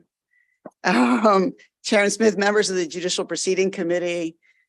Last session, I'm serious about this. We passed legislation establishing free confidential peer support programs for our first responders. Under that bill, the Behavioral Health Administration, in consultation with the Maryland Institute for Emergency Medical Services Systems and the Professional Firefighters of Maryland, was tasked with developing a report on best practices and professional standards for peer support programs. As the stakeholders met to develop this report, a concern was raised about the wording of last year's bill. Specifically, last year's legislation makes reference to peer counseling and peer counselors. We meant counselor in the colloquial sense with a small c. In Maryland, however, counselor has a specific legal definition and is practiced by licensed professions. In essence, the law is being interpreted as if it had a capital C. Senate Bill 527 is a technical fix to this issue, clearing things up by altering the term peer support counseling program to instead be peer support program. Our first responders risk their lives for Maryland families every day. These heroes deserve quality, no-cost, evidence-based mental health services to cope with the traumatic experiences they regularly encounter in the line of duty. I respectfully urge a favorable report on Senate Bill 527. Afternoon, Mr. Chairman. Jeff Buttle, President of the Professional Firefighters of Maryland. We're the state level affiliate of the International Association of Firefighters, representing about 10,000 active and retired firefighters, paramedics, and emergency medical services personnel across the state of Maryland. Just a little history on this bill from last year, that this committee, we had unanimous support out of this committee. All of these peer support programs are working great. The language last year was actually modeled off some federal legislation that Congressman Trone from Maryland introduced to the federal level.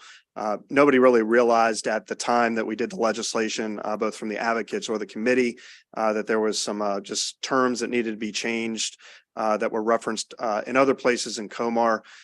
So as the Senator Wallstreicher indicated, this is a technical bill. Hopefully it won't change anything about what we're doing. But some of these were identified in the work group, which was the second piece of the bill last year by the Behavioral Health Administration, who I believe is supporting the bill as well. So again, this is not going to change anything about what we're doing. These are phenomenal programs providing critical support for our members.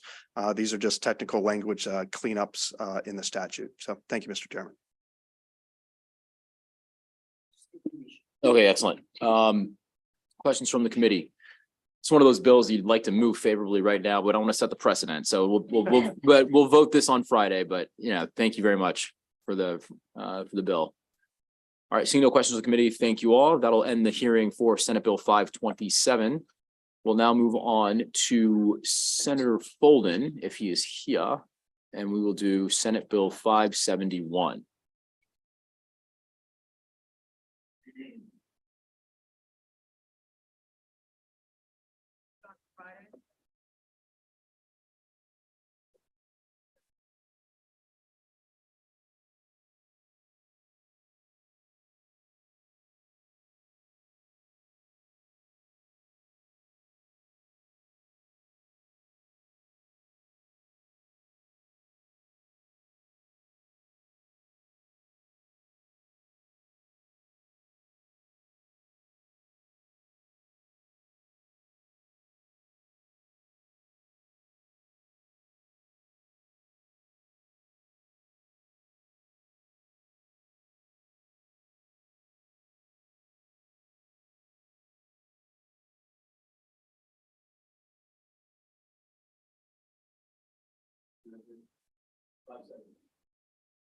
Which one, you want to do 571 or you want to do? Okay. I think I'm looking, this is for the administrative charges, and I don't know that, I know that they're running between the two chambers, Mr. Chairman, the FOP representatives who wanted to testify, so you want to? Okay, I just know they're running between here and judiciary because literally they were here for Senator Alfred's bill, then they had to run back over to judiciary, so they're trying to come back, so. I know, it's terrible. Yeah, if you want to go, if you're available to go, and then I can start with 747 when we Thanks, yeah. resume. Senator Sidnor will sit. I'll do Senate Bill 592.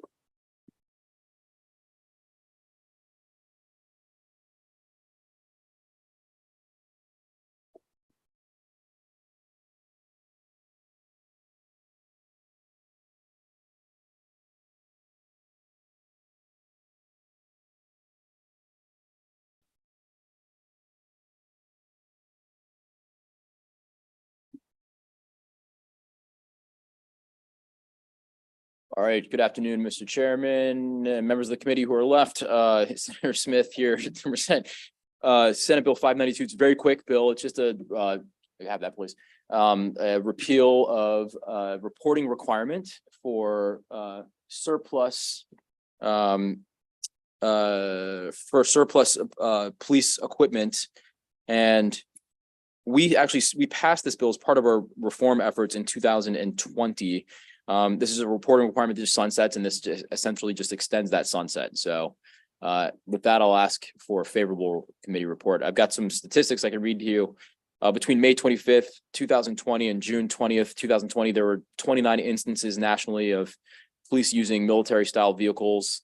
Nationally, state and local law enforcement possess more than 60,000 military grade rifles, 1,500 combat ready trucks and tanks, 500 unmanned ground vehicles, and so on. So essentially, this extends that reporting requirement that we set forth 2 years ago. With that, I'll ask the committee for a favorable committee report. Are there any questions from the committee? No, thank you very much.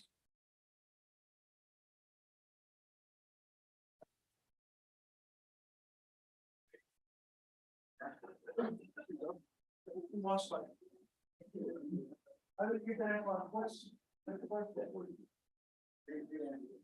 question I had was, is it weird to go there and call and thank the chairman who's sitting in your chair? I don't agree. So this is good. I can do 747. All right, we'll go with Senate Bill 747.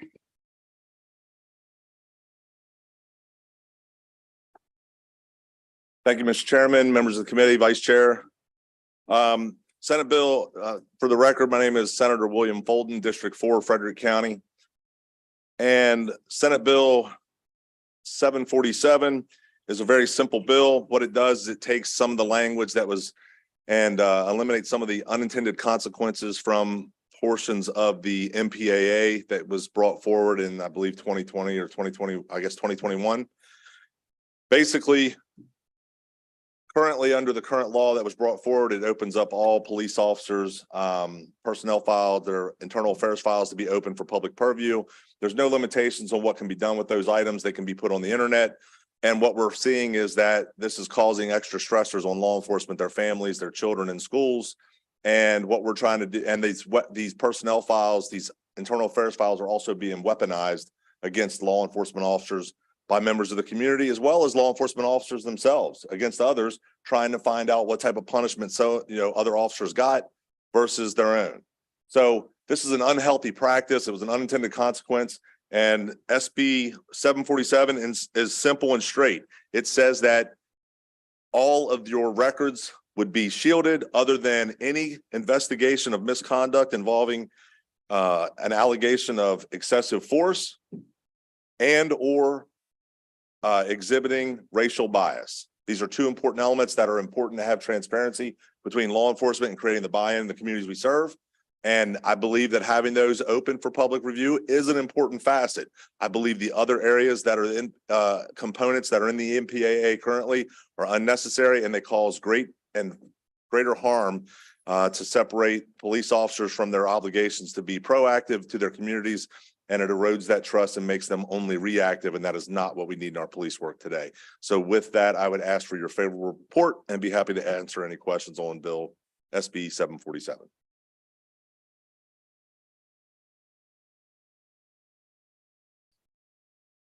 Is anyone here anyone else here? I know that obviously the FOP was, but I know that there's an email of support from them, but like I said, between the two committees, it is what it is at this point. Got it. No, I hear you. All right. With that, that'll conclude the testimony for the proponents of the bill. We have several people signed up in opposition. So is Mr. Marguerite Morris, is Mr. Love, Davon Love, David Roca, Deborah Levy.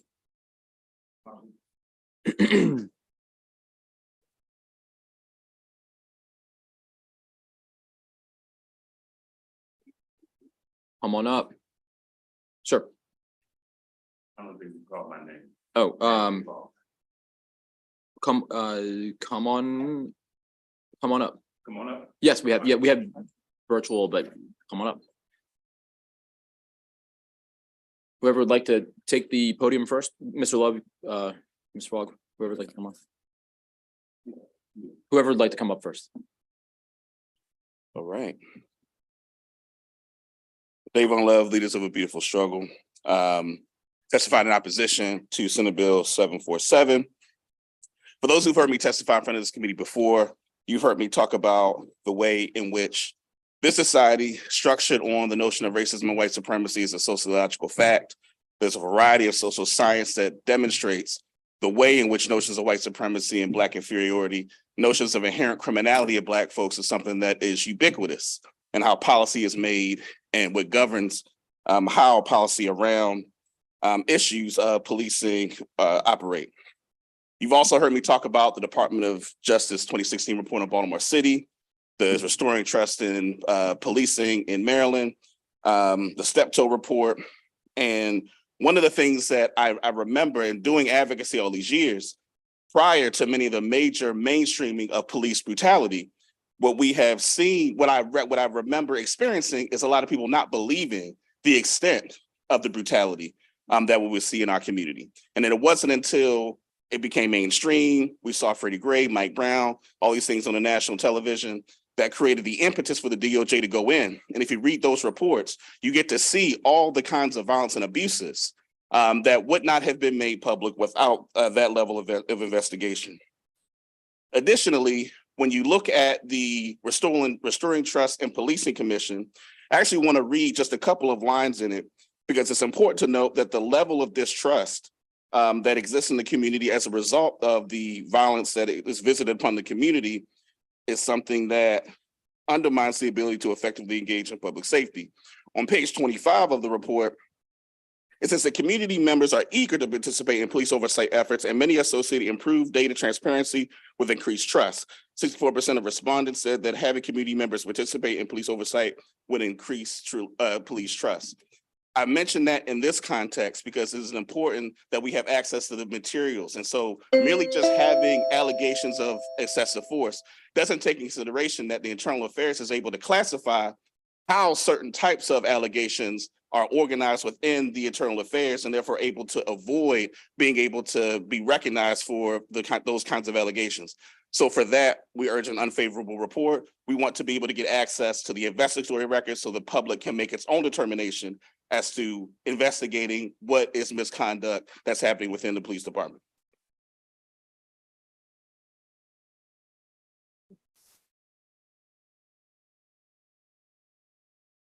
Good afternoon, Chairman, members of the committee. My name is Debbie Levy. I'm with the Office of the Public Defender of Maryland. We respectfully request that this committee issue an unfavorable report on Senate Bill 747.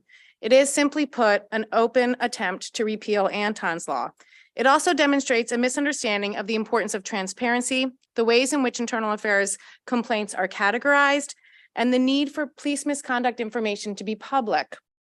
Internal affairs records are classified by individuals in various police departments with no consistency. In other words, a civilian or an officer makes a complaint, and an individual with internal affairs will determine the category into which that complaint falls. The options that complaints can be categorized in are numerous, and there's absolutely no consistency from one jurisdiction to another. I've shown you in my written testimony just one example of various ways complaints could be categorized in Baltimore City, from unnecessary force, unsafe operation, neglect, VCS. And I'd ask you interactively, if I could, how many of you know what VCS stands for? If anybody knew what VCS stood for, it's classifying a complaint as a violation of city or state law. It's completely ambiguous to an outside onlooker, but it could be violation of city or state law, unlawful search. It could be excessive force. It could be assault. It could be domestic violence. It could be DUI. Limiting public complaints to two undefined categories puts far too onerous a burden on law enforcement to understand, categorize, and ultimately disclose the vast majority of complaints that come in. The bill also defies the public's loud and clear call for transparency and accountability for law enforcement. Practically speaking, this bill would create confusion and result in a return to a complete lack of transparency. We have not yet even seen complete compliance with Anton's Law, yet this body or a member of the body is moving to repeal Anton's Law. We strongly urge an unfavorable report on Senate Bill 747.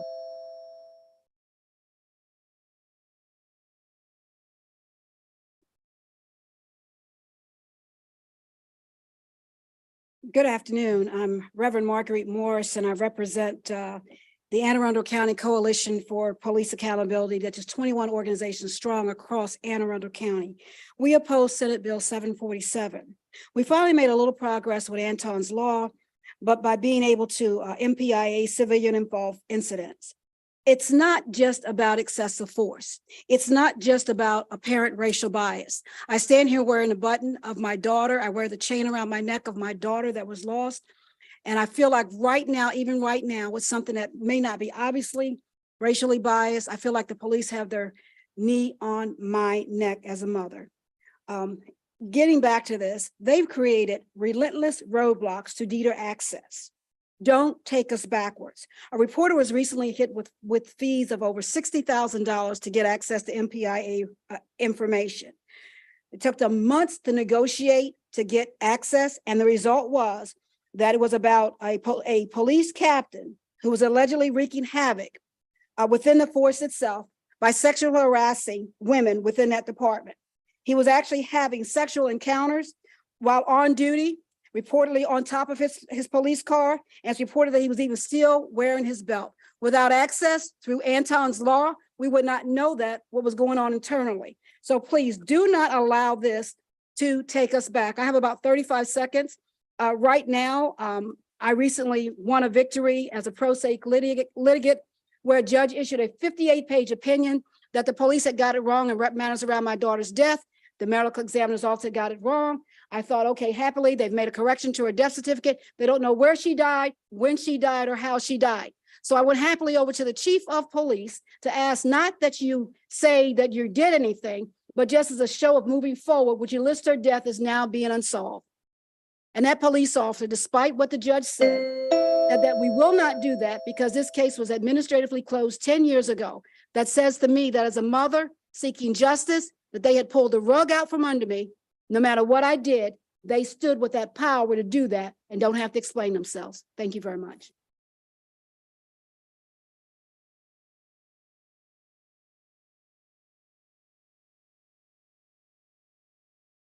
Good evening, committee and chair. My name is Matthew Fogg. I'm a retired Chief Deputy United States Marshal. I did 30 years in law enforcement, and I worked with departments all across America, Rampart, LA, Chicago, New York, Miami. And one of the things that I learned in law enforcement, I remember coming out of the academy, one of the first things the manager told me, he said, Fogg, you guys learned all that fancy training at the academy. He said, let that go. This is how we do it here. And what I learned in law enforcement, I look at these committees and the bills that we passed, and I realized we're going to do what we want to do on that street, no matter what is on paper. We figure out ways to mutate around whatever bill is out there. And when you're talking about transparency, that's one of the biggest problems that we have in law enforcement, because certainly if the public doesn't get information that's very important to them to be able to adjudicate or go against these claims or of excessive force and all of the other things that we do, there's no way of, holding anybody accountable. And in law enforcement, I saw it firsthand. We can't get it right ourselves. I don't care what law enforcement officers come up here and tell you how they don't want the information out there. Bottom line is, we get it wrong. And if somebody's not really watching us, the body cameras, the only reason why we're having a lot of these discussions today, because of the cameras that the public puts out and views this stuff. So the reality of it is that we have to make certain that here it is, the Anton's Law. We went through deliberation after deliberation to get that law passed. And now we're turning just 2 years later to reverse it. That makes no sense to me. It should at least be 5 years of us looking at this to determine whether or not it's working the way we expected it to work. And full transparency is the only way you're going to hold law enforcement accountable. If you don't, I can tell you here now, over and over, they will get it wrong. And sooner or later, people will use this information against others. Thank you. I just want to thank you as a citizen of Prince George's County. I wanted to welcome you here. I know you worked in law enforcement for a long time. What have you done? How long were you in law enforcement and where did you retire from? Well, I was in it for 30 years, total of 32 years. I retired in 2008 from the United States Marshal Service, as a chief deputy, yes. And of course, as I said, my operations, though, I worked with a lot of state and locals all over the United States, tracking people, America's Most Wanted, you name it, all types of warrants. So I did a lot of work with state and locals, municipals, Maryland, right here in Maryland. I'm aware. We worked together on a lot of things, Yes. going all the way back. That's right. To a number of cases. That's right. And so I definitely I speak unfavorable to this bill because you got to have transparency. I know it hurts sometimes. I'm in law enforcement. I wouldn't want nobody sometimes looking at my records, but I realize that's a public cost. When I'm a public servant, I'm on display. And therefore, when you're talking about a lot of stuff that goes on up here, we something up here. But when you're talking about out there on that street, we control that. And I tell people all the time, I said, we control what happens out here on the street. Even your managers, even as a manager in law enforcement, I knew those guys I counted on. They did what they wanted to do, and they made up the law as they went along, and especially in Black communities. That's what really irritated me so much, because we knew not to go in white affluent communities doing some of the same stuff that we got away in Black communities. And it was by default, when you got to your station, you understood well that what you did in Black communities, basically Black lives didn't matter the way they did in other places. Thank you. Thank you. Okay. Thank you, Mr. Chairman. No, I'd like to ask him a question because he brought up that apparently he violated people's rights in certain communities. I mean, I think that's an interesting statement that he made. Right. So is it your statement that as a United States Marshal that you did things inappropriately in underprivileged communities? I'm not saying me personally, I'm saying the culture did. I'm saying a lot of times what we would see within that culture did it. And we knew a lot of times the officers that were doing these things, and I spoke up about it. And what happened was my career was put in danger considerably with the fact that I spoke up about it. I appreciate that. And that's what we're trying to do here. So let me ask you this.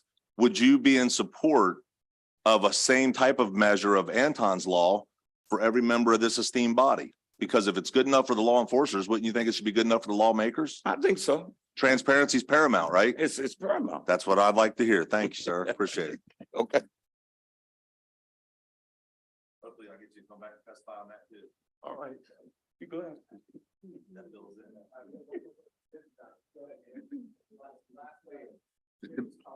Just so, thank you. Just so we're clear, you were talking about what you saw happen within your job. You have been fighting this ever since Archie Elliott 30 years ago, when you came into my office. So you have no history of being involved in that kind of behavior and treatment at all. And I wanted to be clear about that, that we didn't walk away with that understanding. I've worked with them for 30 years, from the killing of Archie Elliott on down. Thank you. Thanks.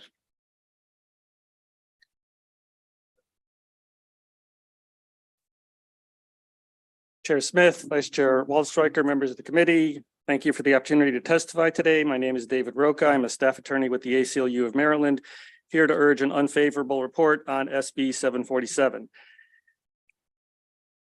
Anton's Law, which this bill seeks to essentially gut, was the result of many years of legislative effort, and in 2021 was the subject of extensive discussion in the General Assembly, both in committee hearings and in multiple work groups, and was hailed by legislative leaders in Maryland as a historic achievement, which it was.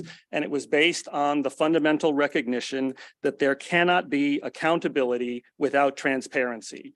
And one of the reasons for the significant problem that we have in this state and in this country involving police misconduct is precisely because for so many years, those records were treated as state secrets, categorically prohibited from being disclosed.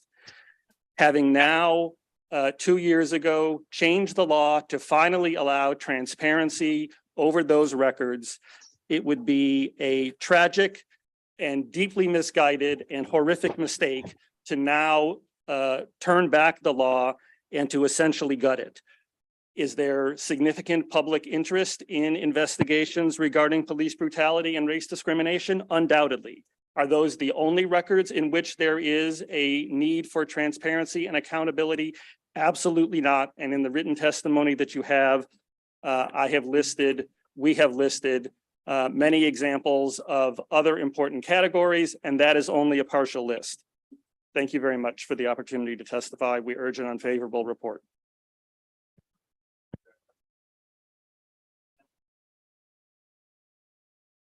Thank you, Mr. Chair. Thank you for coming out. I appreciate your all's insight and your thoughts. And I'm sorry about your personal experience, ma'am. That is not something I would wish on anyone. What I wanted to ask you is, if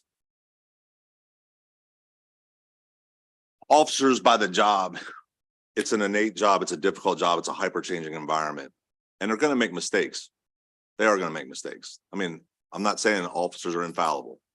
And are you of the mindset then that these mistakes, even though they may be other underlying things, about leaving brutality and racial bias, those are important things, wholeheartedly need to be available for public purview? My question is do you think that there should be zero accountability or responsibility for those that ask for those records on what they can do with them? Because adding extra stressors by putting out police officers, and I'm talking about the minor infractions, not the big ones of brutality and bias. Okay, that's different. But I'm talking about the things that they get investigated. It's a courtesy violation. The officer was very short with the person they spoke with, and someone's feeling is that they were less than courteous to them. So they file a complaint. It's an externally generated complaint. It gets investigated. Do you feel that that person that asked for that body camera or that files that complaint, or anybody else about that, not just the person that filed the complaint, but anybody else that would ask about that officer, should have carte blanche to do with that video, to do with those records, whatever they choose, without any repercussions? I don't think you could limit what people would do with records that they lawfully obtain consistent with the First Amendment. And So in knowing that, so you're okay with the idea that we're trying to build trust, but we're allowing the community that we're supposed to be entrusted with serving the idea that they can do whatever they want, malicious intent or not, to still erode that very trust that we're talking about, and thereby diminishing. We've seen the numbers. The numbers speak for themselves. No one's going in police work anymore. They're going down because no one wants to have to go through that.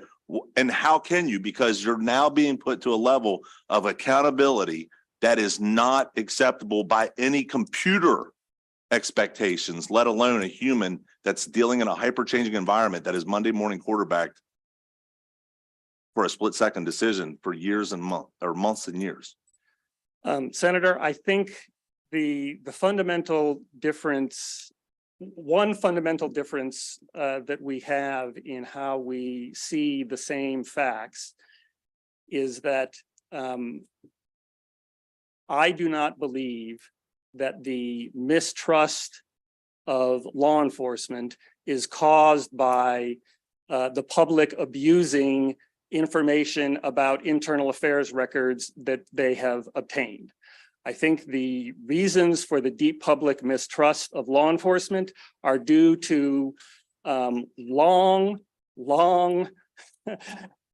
more than decades-long patterns of law enforcement getting away with abusing the citizens that they are supposed to serve, and the investigations of those abuses being kept secret. And when those investigations are made public, the public seeing that those investigations are swept under the rug, not done adequately, not done thoroughly, and officers not being held accountable. Those are the problems that I think are important and that I see. And I think in terms of the, what are the dangers? The danger is keeping this material secret. It is not just in Maryland where there has been change to finally open up these records. It is happening around the country. And we do not see the abuses that you're talking about.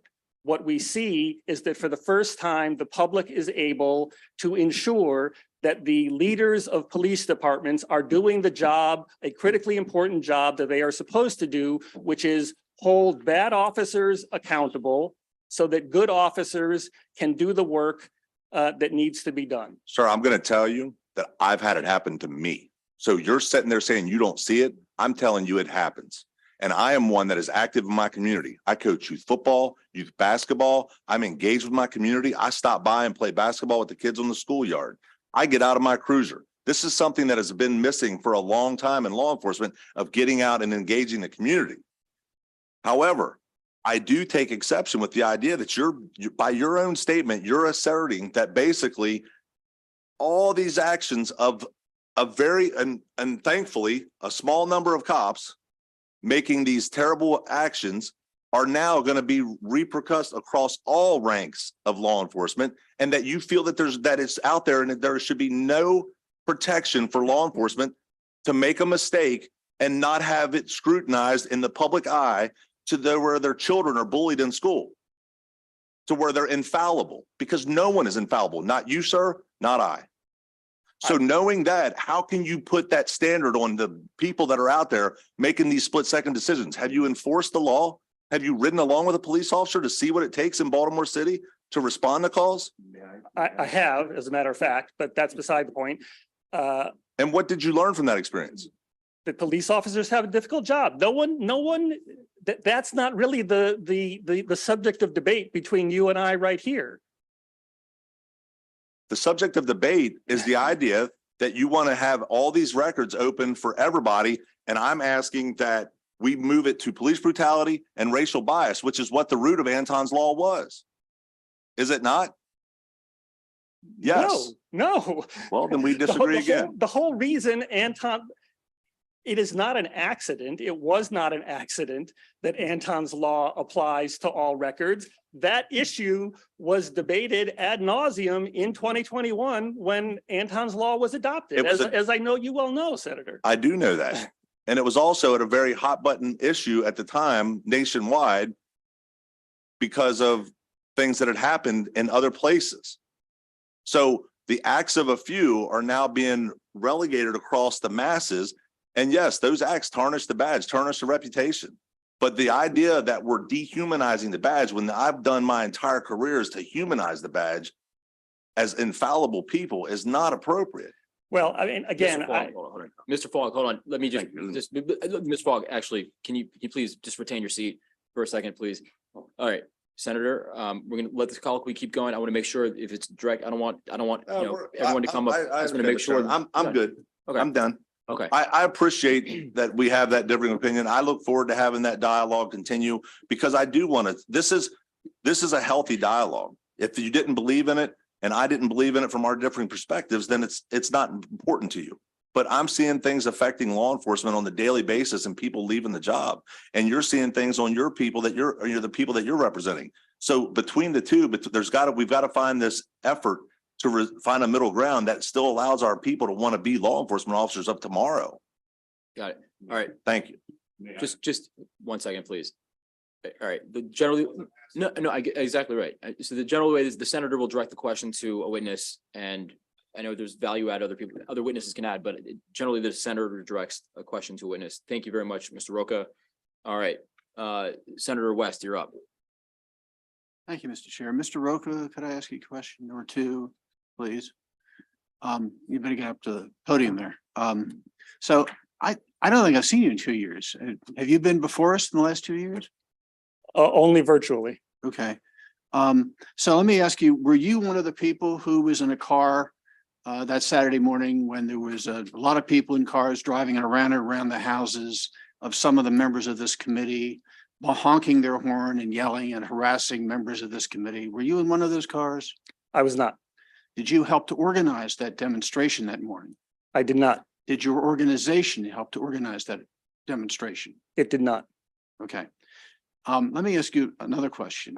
In the last 2 years since this bill was passed, the bill that we're trying to amend here today, have you spoken to any police officer who decided to take early retirement and discuss with him or her the reason why early retirement was taken?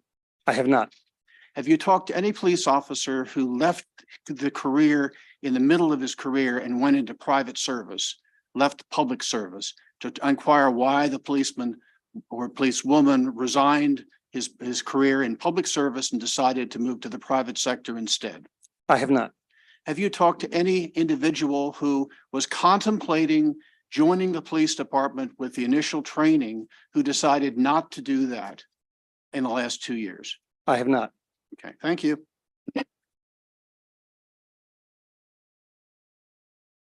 Additional questions from the committee? Okay, thank you all very much. Thank you. All right, now we'll hear from our virtual participants and we'll start off with Ms. Owens. Ms. Owens, you're up. Welcome. Thank you. Everything that I wanted to say is completely changed due to the back and forth that just happened. It's actually kind of disgusting to watch them only worry about the police. You're worried about what the police is thinking. Well, let me tell you something. My cousin sat in a car. He didn't commit a crime. He was in a car accident. He was handcuffed to the back in the front seat of a police car. That officer got in that police car and fired 7 shots at my cousin.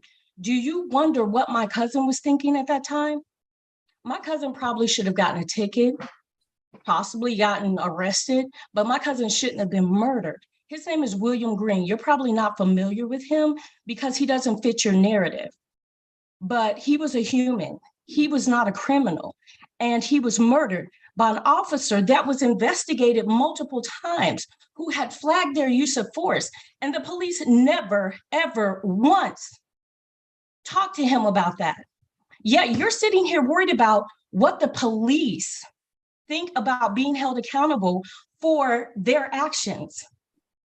You're not worried about the community, the unarmed citizens that they're harassing, beating, and killing. You don't care about them. Why? Because the color of your skin isn't a problem for people. You're not experiencing systemic racism from the police department. We are.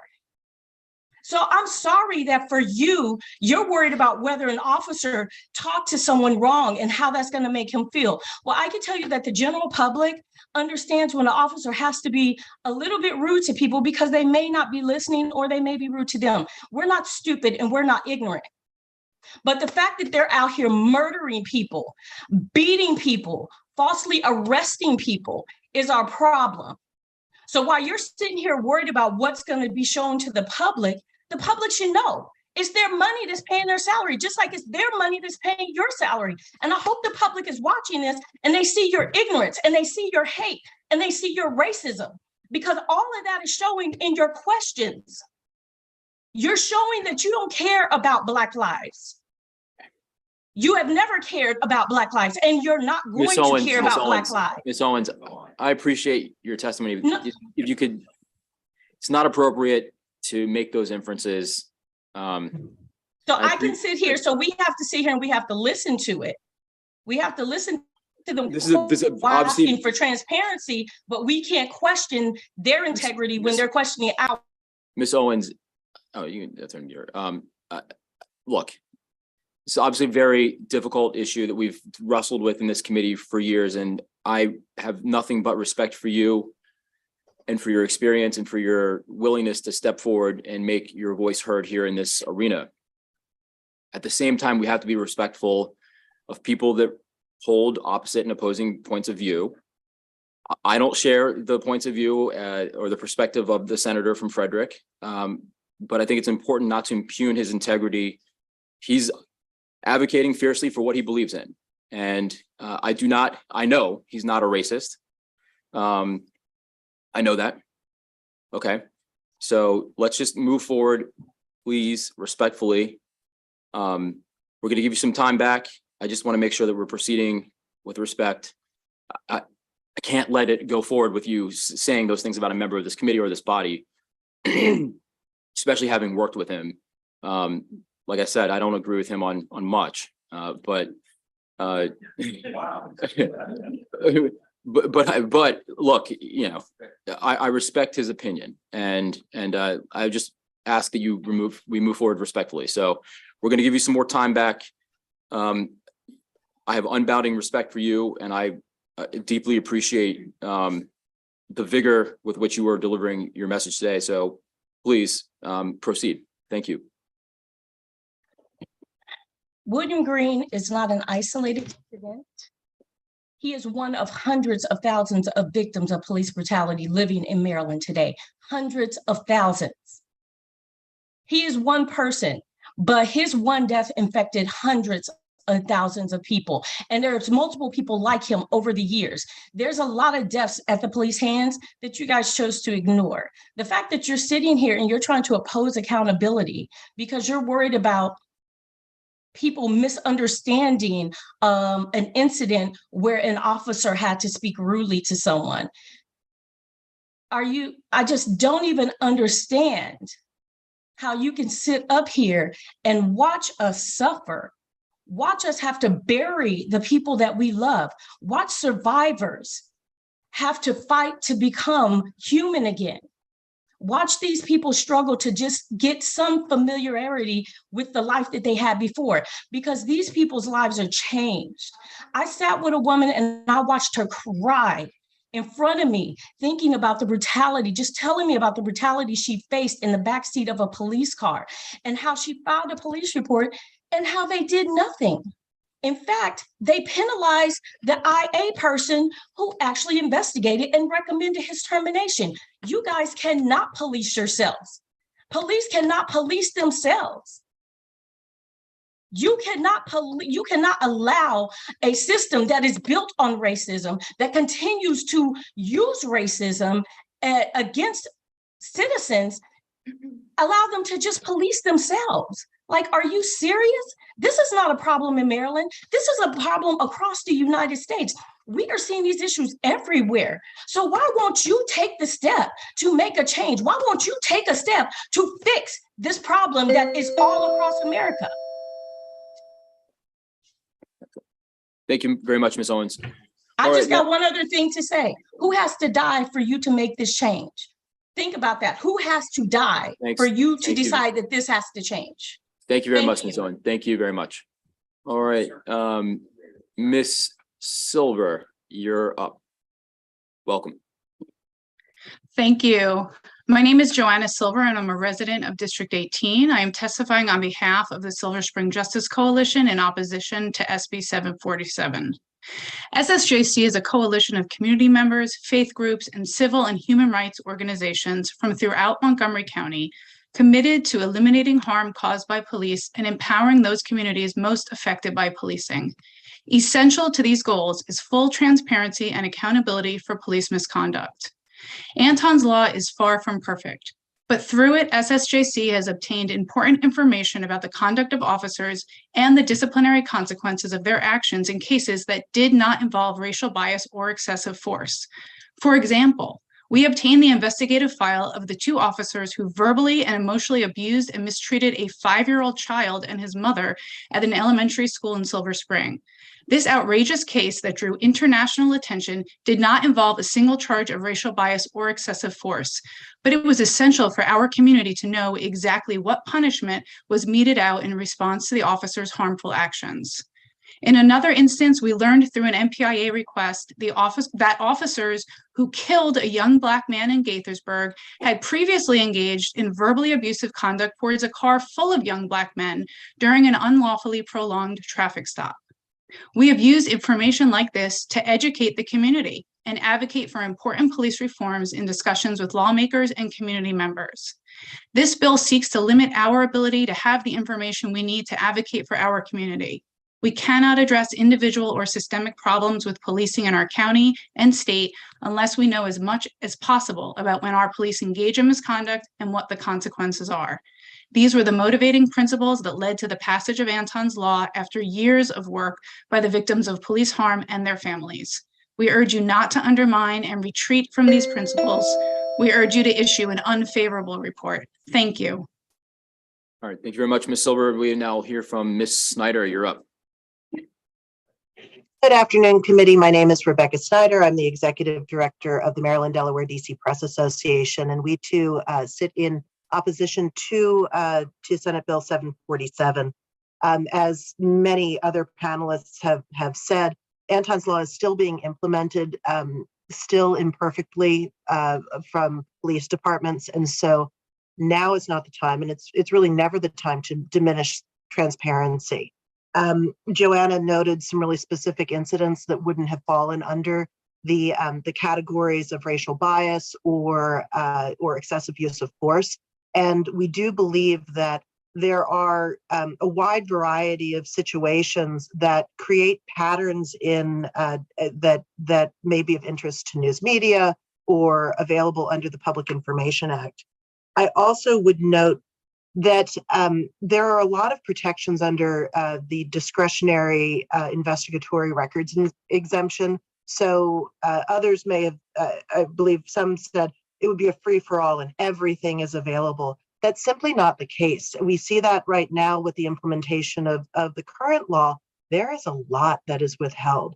And certainly under Anton's Law in the beginning, and things may have gotten a little bit better now, there hardly any footage was released. And so I would urge the committee to push back against this diminishment of transparency and narrowing of Anton's Law. Thank you so much. Thanks, Rebecca. I think we have one question from Senator West. Thank you, Mr. Chairman. Ms. Silver, are you still on with us? I think she's left. You only have me. I'm so sorry. Okay, well, I really didn't want to ask the question of you, so you're off the hook. Thank you. All right, appreciate that. Additional questions from the committee? All right, seeing none, thank you all very much. That'll end the hearing for Senate Bill 747. What do we have next? Is Senate? 7571. Are you ready to go on that? Sure.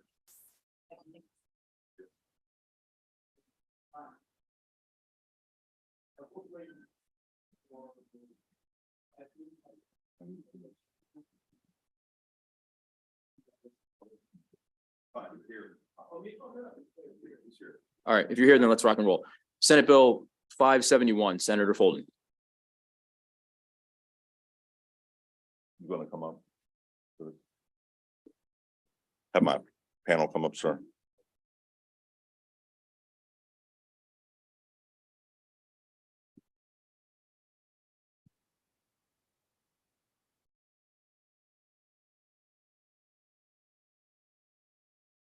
Mr. Chairman, members of the committee. For the record, Senator Folden, District 4, Frederick County, presenting SB 571 in regards to time limit for filing administrative charges. The statute of limitations encourage and force timely resolution of administrative charges, something that was a goal through the MPAA, i.e. expediting the resolution of charges. Statute of limitations are important for due process to ensure that an accused party can find and preserve evidence to use in their defense. Statute of limitations will prevent unethical behavior by agencies such as holding disciplinary actions over an officer's head indefinitely. The FOP is not opposed to amendments that set this start time when the incidents come to the attention of the agency.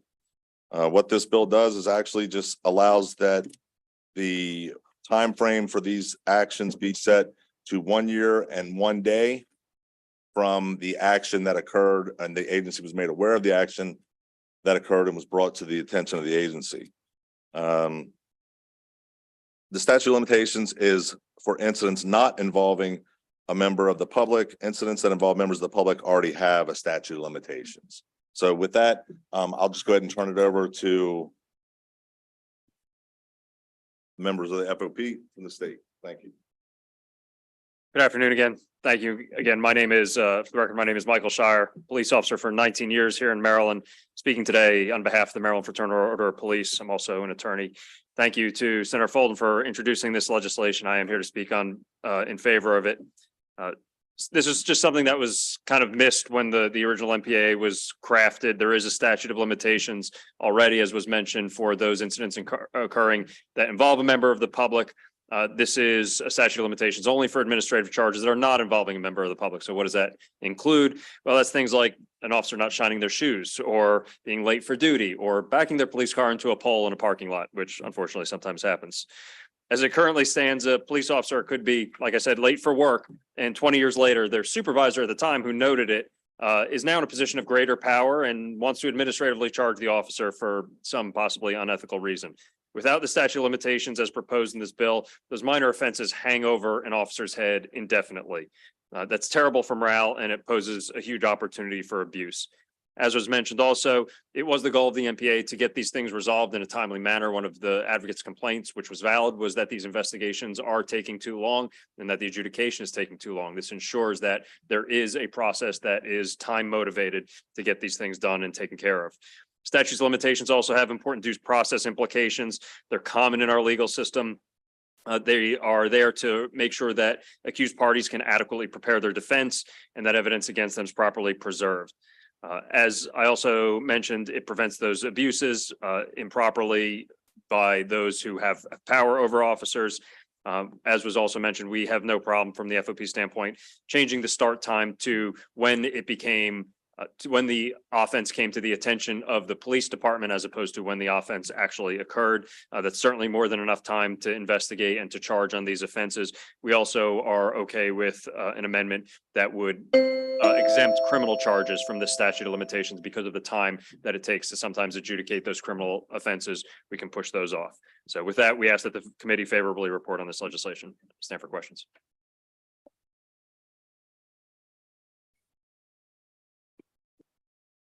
Is Ari Cloud here? Is Ari here? Frank Boston. I think they're probably over. That's all. Everyone's everywhere. Yeah. Got it. All right. Miss Morris, you're signed up in opposition. Is Miss Morris still here? Yes. Welcome back. You're up. If you could take the podium, you're up. Yep. We're moving fast. Yeah. Again, I'm Marguerite, Reverend Marguerite Morris. I'm here for the Anne Arundel County Coalition for Police Accountability. in Anne Arundel County, 20+ organizations. I just want to very quickly say that I don't think that a time limit is necessary in which the context it's presented, because oftentimes with these incidents, the incidents that harm public are not just the ones that involve citizens. So the timeline can still be harmful, if that makes sense. If that makes sense. Anything that restricts, if we're talking about the date of the incident, that 1 year is really problematic. We have another bill coming down where we need to extend the time because there are things that are done to impede and repeatedly run the clock out. And we need as much transparency as possible, rather, whether it is citizen involved or non-citizen involved. Harmful things are done by officers, and we should not restrict it to only when certain things are revealed. I am a perfect example of the clock being ran, of MPIAs not being honored, all of that for the past 10 years. And I know how internally things can be manipulated, suppressed, and all the above within departments, within the police department. I am not anti-police. I am anti-bad police. If it were not for the testimony of police, even in my case, with certain officers, I wouldn't have made the accomplishments that I've accomplished. So yes, I repeat, I am opposed to Senate Bill 571. Thank you very much. Excellent. Thank you very much. All right. With that, that'll end the testimony and the hearing for Senate Bill 571. We'll now move on to Senate Bill 859. Mr. Vice Chair, could you take the helm?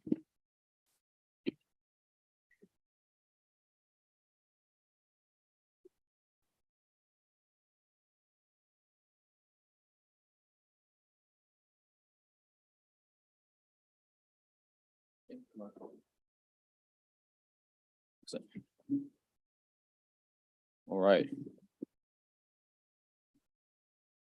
So, all right, Mr.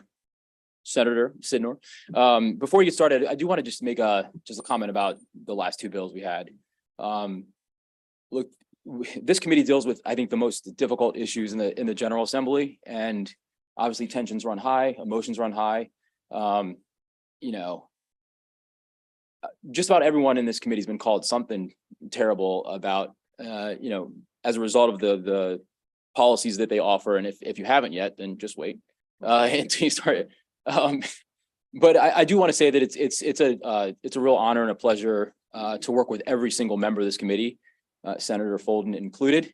You know, we are on opposite sides of the aisle. We often have different ideas, but every member of this committee is a member of integrity and a true public servant. So I think it's important for all of us to keep that in mind as we move forward the last half a session as things get really intense. So I just want to say that before we get into a lighter subject matter, which is Senate Bill 859, the Reproductive Health Protection Act. This bill, I think, deals with some of the most contentious issues on the national and the state level. And it's a perennial issue in politics, and it's kind of thrust back up to the forefront in the wake of the Dobbs decision. And though the Supreme Court through Dobbs has removed the aegis of constitutional protection for reproductive health, we here in Maryland do have those protections in our code, in the Maryland Health General Article. And later in the session, we'll have an opportunity to entertain a constitutional amendment, which will enshrine those protections in our Maryland state constitution. But today, I'm asking for you to consider Senate Bill 859, a bill that will protect people who seek reproductive care, healthcare, and those who provide that care. Specifically, this bill deals with summons, subpoenas, ex parte orders, foreign judgments, extraditions, administrative discipline and protection, and insurance. And here's why it's needed. Since the Dobbs decision, over 300 abortion-related bills have been filed across the country, the majority of which are anti-abortion. So with the overturning of Roe, many of them actually target providers of that healthcare. Some examples include in Wyoming, providers face 5 years in prison for prescribing abortion pills. In Nebraska, providers will have their license stripped from them for providing abortion after a fetal heartbeat is detected. In Iowa, providers face 10 years in prison for prescribing abortion pills. Idaho makes transporting minors to obtain an abortion the crime of human trafficking. And this is having, cribbing from some of your notes here, but this is having a chilling effect on providers across the country, with many simply closing or refusing to provide that type of service. And that's even true here in Maryland, where providers often see patients that are from other states. So what's included in the bill? Summons. So if you go to page 3, lines 13 through 28, that essentially says that the court may not issue a summons if it's involving legally protected healthcare. And there is an exception provided. That exception is going to be repeated in several sections of this bill. But there's an exception provided that if that act serves as the basis for a summons, would be a crime here in Maryland. So not only outside of the state, but it would be here in Maryland. Then we'll honor that summons in Maryland. Moving along to subpoenas. Again, the section requires the requesting party include the filing of an affidavit or an affirmation that the case does not provide legally protected health care.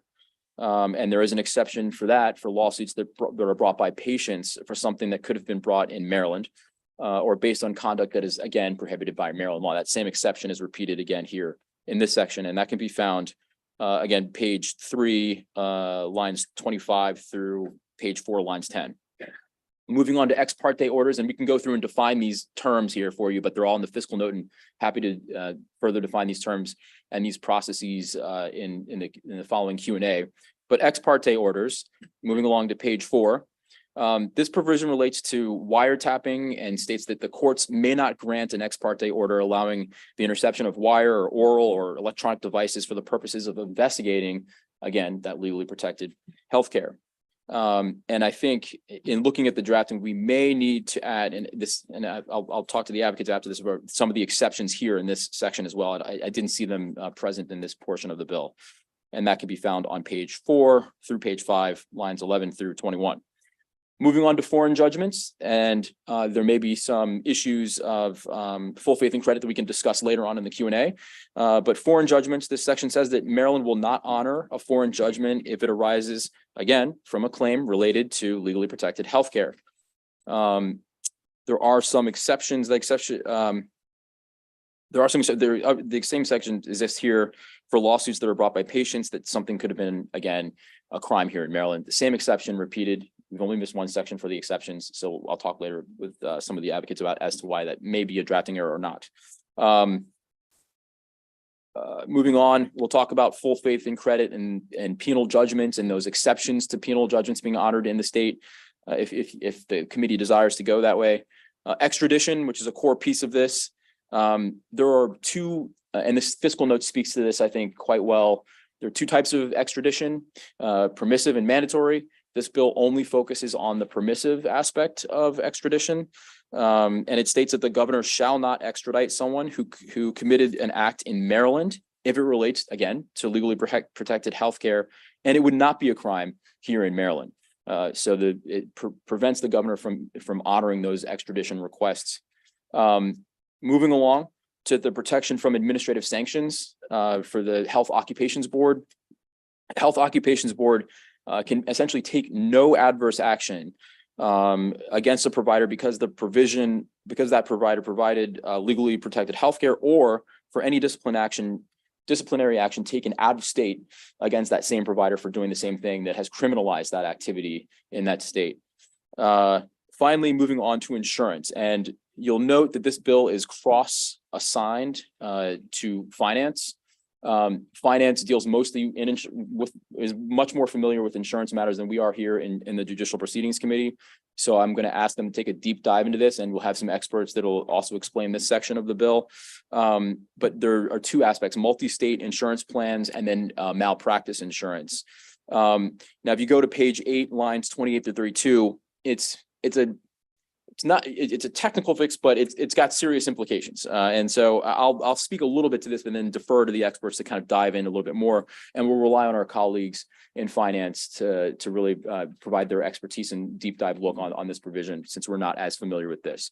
But essentially it says that it clarifies that the requirement to cover abortions without a deductible or copay applies to high deductible plans, unless the insurance commissioner determines that abortion care services are excluded from the safe harbor provisions under the tax code. Now, if that sounds like Greek to you, it does to me as well, and that's why we're going to have another committee take a deep dive, and I want some of the experts that are coming behind me to further explain this. Right now, the commissioner has not made a determination. So this clarifies that the coverage requires requirements apply to high deductible plans. Moving along to malpractice insurance, which I'll defer to the other discussions. And that's essentially the bill. That's the sum and substance of the bill. So it covers everything from extradition, ex parte orders, subpoenas, in two types of multi-state insurance, malpractice insurance, administrative discipline. It really covers the whole gambit to protect and shield people who provide this critical service here in Maryland, and for people that come here to seek those services. Just a brief primer on what other states have doing. 7 states in DC have already passed shielding laws like this, and I can give you a list. And I think Ms. Siri has actually given us a nice list in her testimony of what states have done and how they've done it. 7 states in DC, some people refuse to allow permissive extradition. Some people refuse to allow out-of-state subpoenas, out-of-state summons, out-of-state investigations, and so on and so forth. So I just direct you to Ms. Siri's testimony that can I think she lays it out pretty nicely for the committee.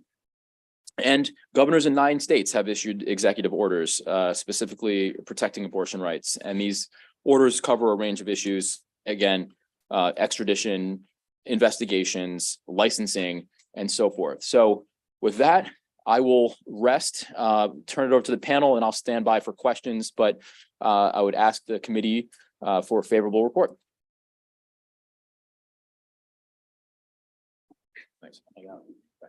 Thank you so very much, Chairman Smith. Good afternoon, members of the committee. My name is Michelle Siri, for the record, here on behalf of the Women's Law Center of Maryland and also the Maryland Legislative Agenda for Women. I'd like to, of course, thank Chairman Smith for his leadership on this really important issue.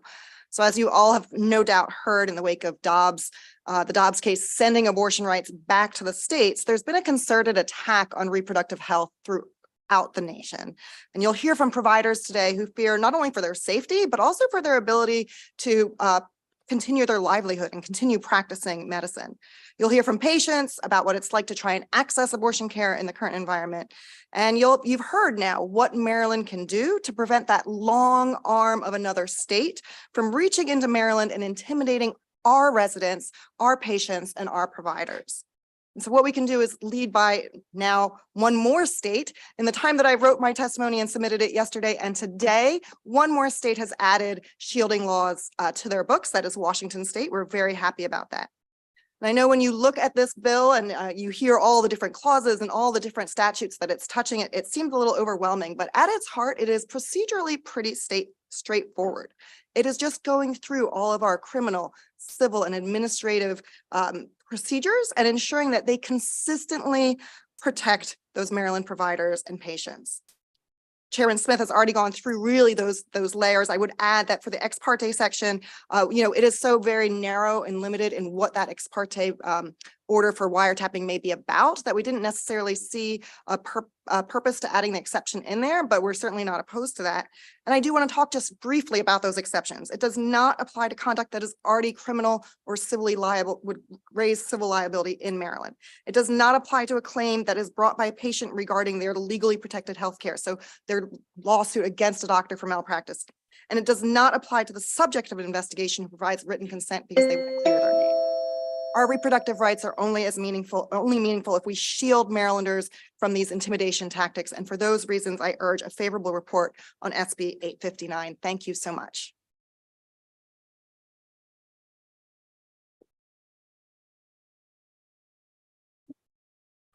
Good afternoon, Robin Elliott. I'm here today on behalf of Planned Parenthood. I think I am the designated person to speak about insurance, although I see maybe 1 or 2 people who might also know that language, as well as health occupational licensure. So I'll start with that. And as many of you all know, we've been really working to increase reciprocity across state lines for our health occupations. This helps with continuity care. It helps with workforce shortage. Except in the case of reproductive health, when our providers hold multiple licenses across state lines, if one state takes away, let's say, a nurse's license related to abortion What this bill would do would prevent our state board of nursing to adversely affect their license if that care would have been legal in Maryland. This is really applicable to a wide range of providers. Social workers can refer, physicians, nurse practitioners. Very quickly, and you know, when you're 5 foot, you can't see the the timer. Just wanted to let you know that.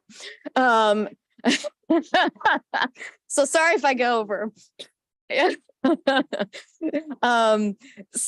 Malpractice insurance, super similar concept. If someone loses a license in another state because of what care would have been legal in here, we don't want their malpractice insurance to go up. And last but not least, there is a provision in here, Senator Smith mentioned it, about high deductible health plans. I'm happy to answer any questions on it. It is very, if you're sitting in the health committee, you would hear this language over and over again for any type of health insurance mandate. It's quite standard. So thank you very much.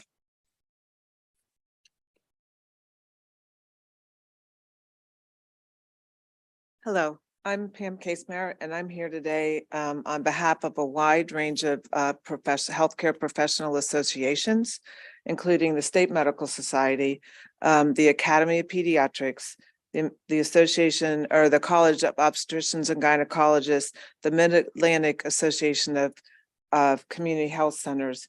And as many of you will know, over the last few years, some of these organizations have not been engaged particularly in reproductive rights legislation.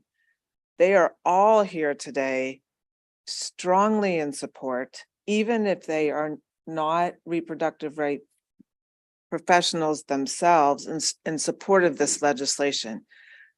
The actions that are being taken in other states and the overturning of Roe v. Wade has created tremendous uncertainty and anxiety in the healthcare profession generally. You know, the focus of that issue is all of the things that have been outlined already that we need to protect our reproductive health providers, and to be sure that what Maryland has chosen to be legal continues to be legal and there's not adverse consequences. But it's not even clear for things like referral practices and how far those targeting is going to go, that it's got the entire clinical world a little anxious when you start to see some of the aggressive tactics of some of the other states. Focused on reproductive health, but has broader ancillary implications than I think a lot of people appreciate. And for those reasons, all of these organizations are here strongly requesting a favorable report.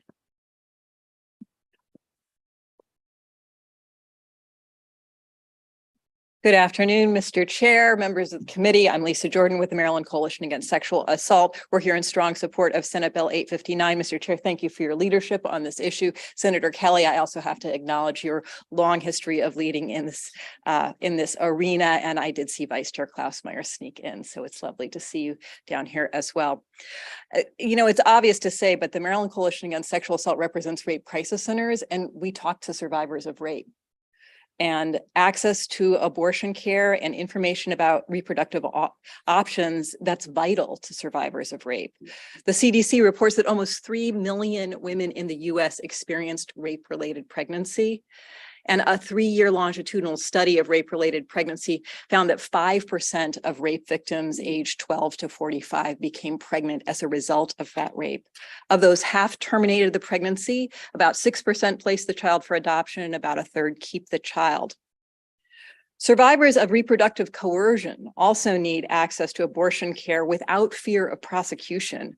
Reproductive coercion is a form of intimate partner violence where a woman's partner tampers with birth control or tries to cause someone to get pregnant against their will. And of women who are raped by an intimate partner, 30% experienced a form of reproductive coercion, and about 20% reported that their partner had tried to get them pregnant when they didn't want to or stop them from using birth control.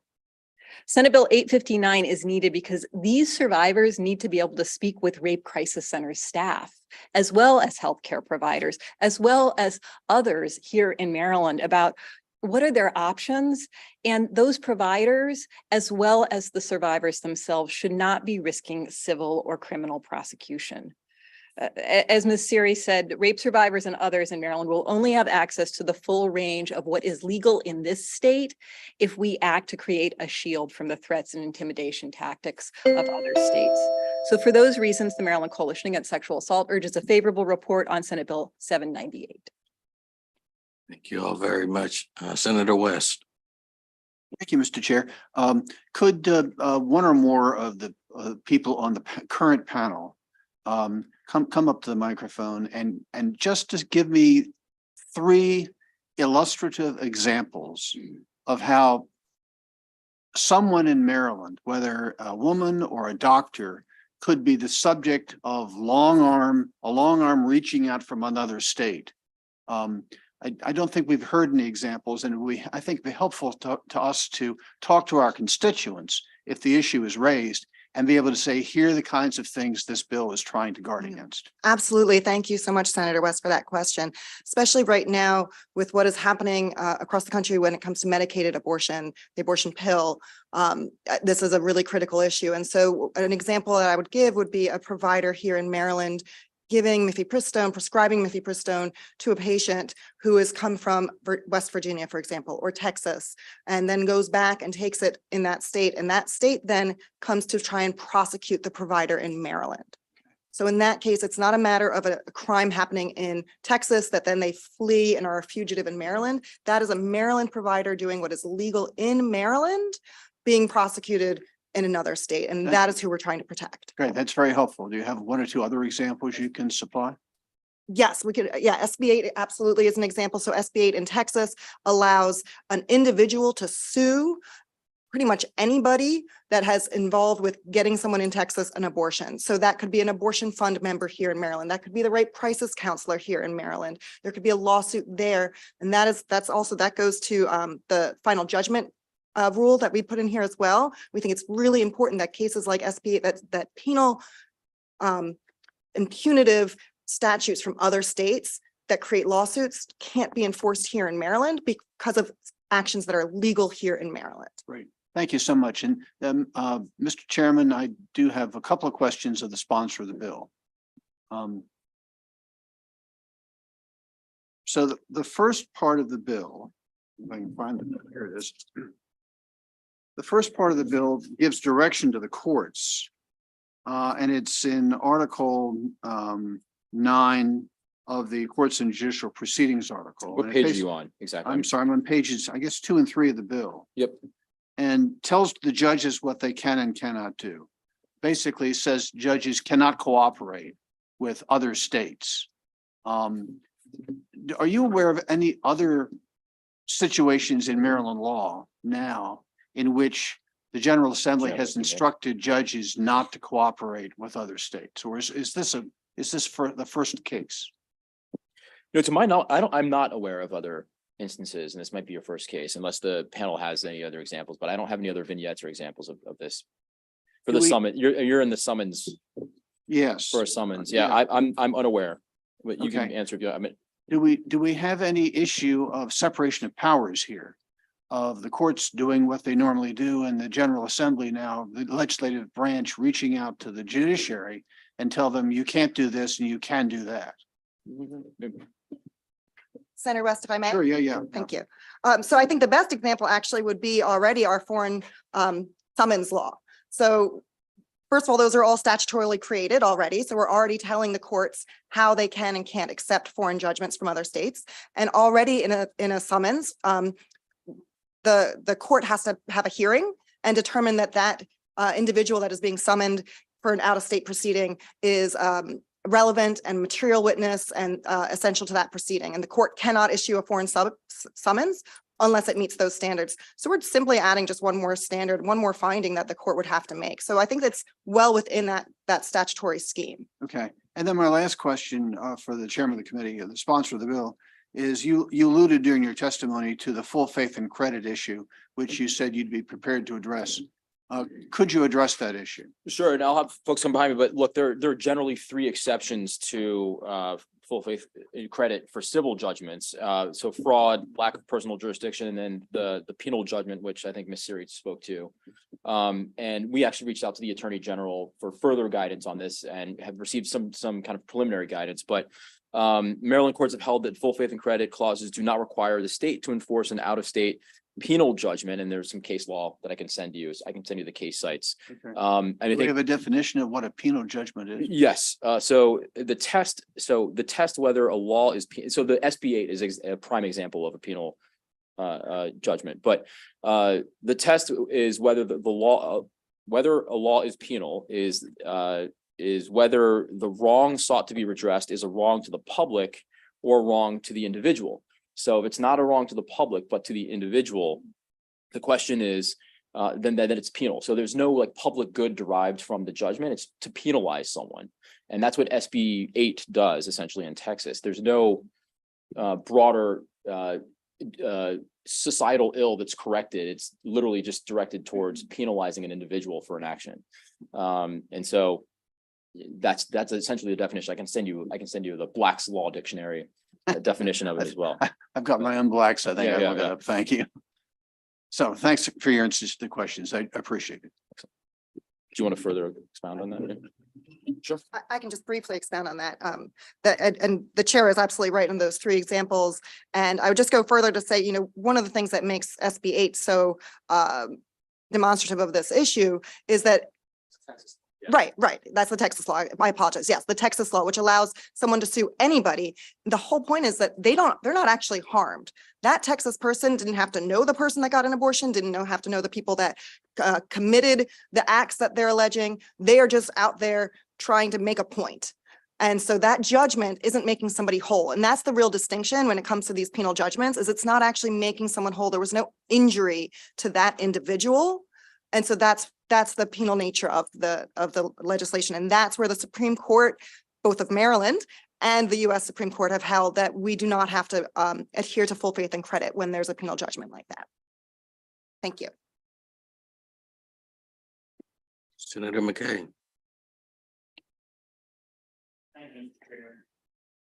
There we go. Thank you, Mr. Chair. My question is for you, Mr. Chairman, sponsor of the bill. So I understand the subject of insurance. We have some precedent stating from different states. But my question is, where do we have other types of broad shielding protection in the other parts of the annotated code of Maryland? For insurance. Well, not for insurance. I understand got it. but I'm just talking, there was some other testimony about, is there other services and products that we do this already in the annotated code? I mean, the question came from the senator from the courts, but do we do this in automobile manufacturers? Do we do this in other services? What concerns me is that, are we setting precedent for other broad actions that can be used this as setting precedent for other things that we don't think are happening or are right in other states? No, look, I mean, if you're talking about like products liability or things like that, I mean, that's certainly not kind of, I don't think that's directly analogous or on point to what we're doing here. This is kind of a novel thing. And so my answer would be no. The bottom line up front answer would be no, but I don't think this situation is really akin to anything else I can think of. So the answer is no, but unless anyone else has another example that is anything close to what we're dealing with here, but. Yeah, I just don't understand. This seems to be a very, very broad shielding. No, I mean, you're trying to like, yeah, I mean, you mentioned like automobile. I was just trying to come up with I'm some thinking kind of I example. don't think this is really that this like is a being product done liability somewhere else of this type of broad shielding, and then can this then be used by other states use that against Maryland? My answer would be, I don't think so. I just can't think of an instance in which this fits. But Michelle, if you want to say.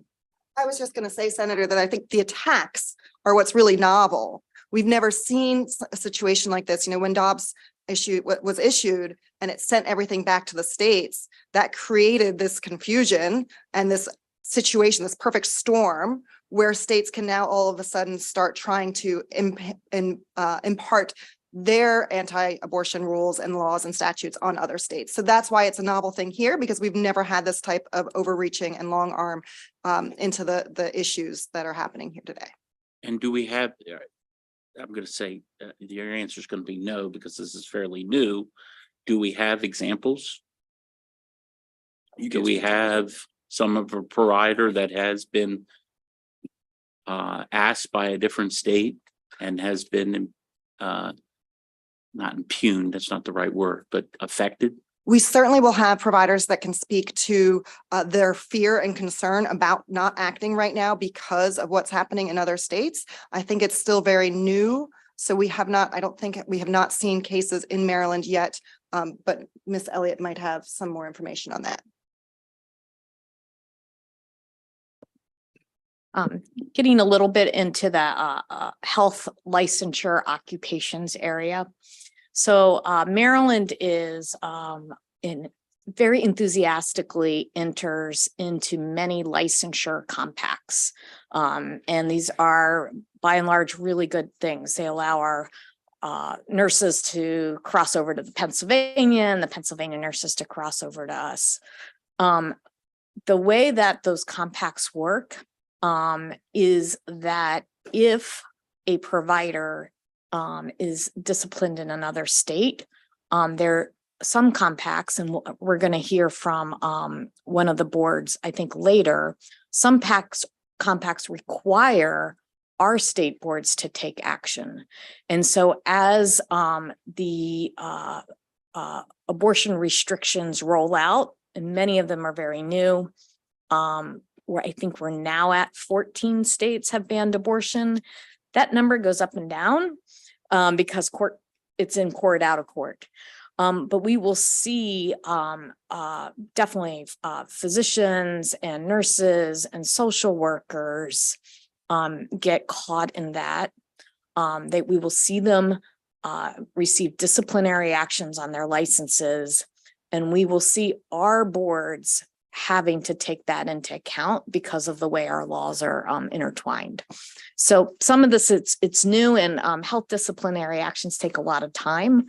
So we don't have a specific case yet, but I think by this time next year, we would definitely have cases. Okay. I just better leave it at that. Thank you very much. Senator Kelly. Thank you very much. First time using this microphone. And just to follow up on Senator McKay's questions, and I'm sorry I missed the top of the hearing. I was in another meeting, so maybe this was covered, but it would help if maybe Ms. Siri or Ms. Elliott could contextualize for us how other states who are committed to ensuring access to reproductive health care have addressed the same issue. Absolutely. Thank you so much, Senator Kelly. I love that I get to be the first to answer one of your questions. Yes, so as the chair mentioned, when I submitted my testimony, there were 7 states plus DC that had already passed shielding laws. It's now 8 states plus DC. And it's a bit of a mix. Extradition and out-of-state subpoenas and out-of-state investigations are covered in all of them pretty much the same way, pretty similarly. Foreign judgments are covered in all of them in different ways. So as the chair mentioned, lack of jurisdiction is one of the bases for not accepting a foreign judgment. And so Illinois is going that direction, for example. So there's a little bit of mix and matching that Maryland, I think we're in a really good posture that we have some of that hindsight to look and see how they've done it and what kind of makes sense. I will also say that there are 9 states that have issued executive orders. So everything covering extradition to the revocation of licensures to access to clinics, and even agencies not allowing or not requiring employees to travel to states that won't perform abortion care. So there's lots of different ways that the states are doing it, but we think that this bill here has the most tailored approach that covers as much as possible, but as narrowly drawn as possible, if that makes sense. Thank you. So this wouldn't be an outlier in any way. And it's very consistent with the way that every other state who's committed to supporting reproductive rights is addressing the overreach. Absolutely, absolutely. Every single provision that's in ours has been done elsewhere. And I would say that the foreign judgment is how California, they actually passed theirs the same year that SB 8 was passed. They passed their foreign judgment law. So I think that was in 2021. But yes, every provision that we have is also covered by another state, and everyone's working on this right now. Thank you. Thank you. All right, thank you all. Mr. Chair, did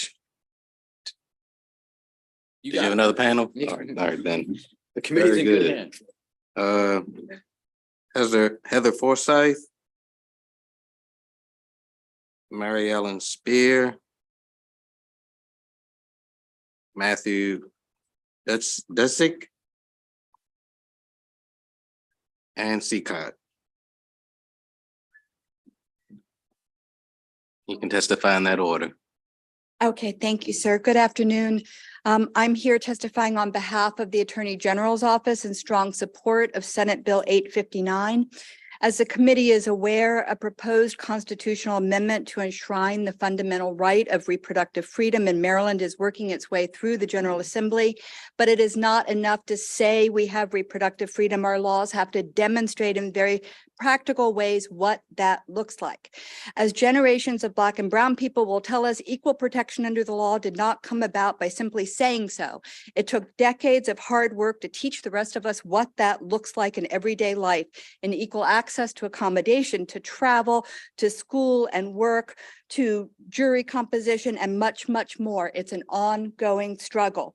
So with this bill, we have the opportunity to at least begin the work of demonstrating what reproductive freedom means in Maryland in very practical ways. It means we will resist attempts by anti-abortion states to criminalize legally protected reproductive health care behavior in our state. It means healthcare providers can be assured a health occupation board will not refuse to issue or renew their professional license because they provided legally protected health care in accordance with our laws.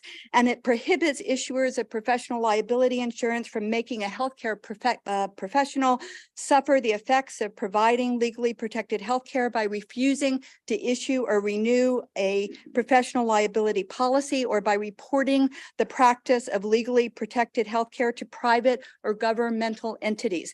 This bill tells Maryland and the rest of the country that we not only believe in the fundamental right of reproductive freedom, but that we will put our laws in place that protect the right with every means at our disposal to ensure it can be exercised without retaliation or persecution. We urge a favorable report for SB 859, even if it's not perfect. Let's keep going. Thank you.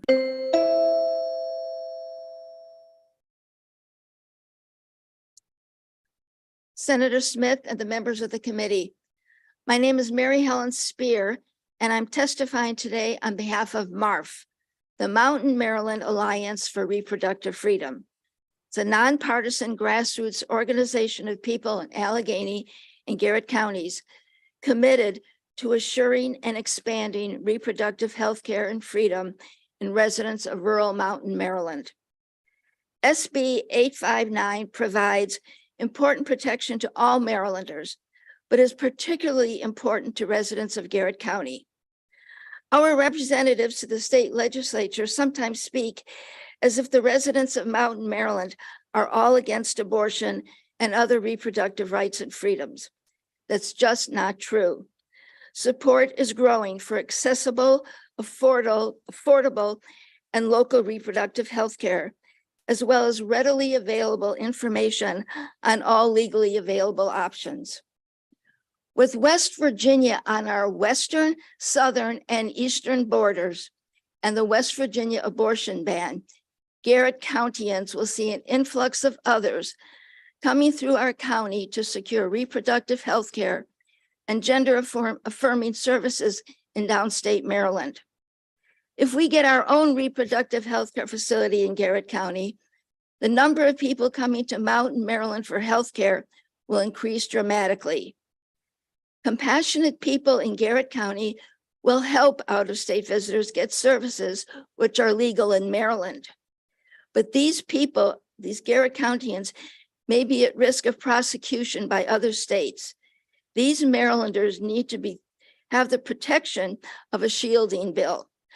I ask that you protect these Marylanders by giving Senate Bill 859 a favorable vote. Thank you.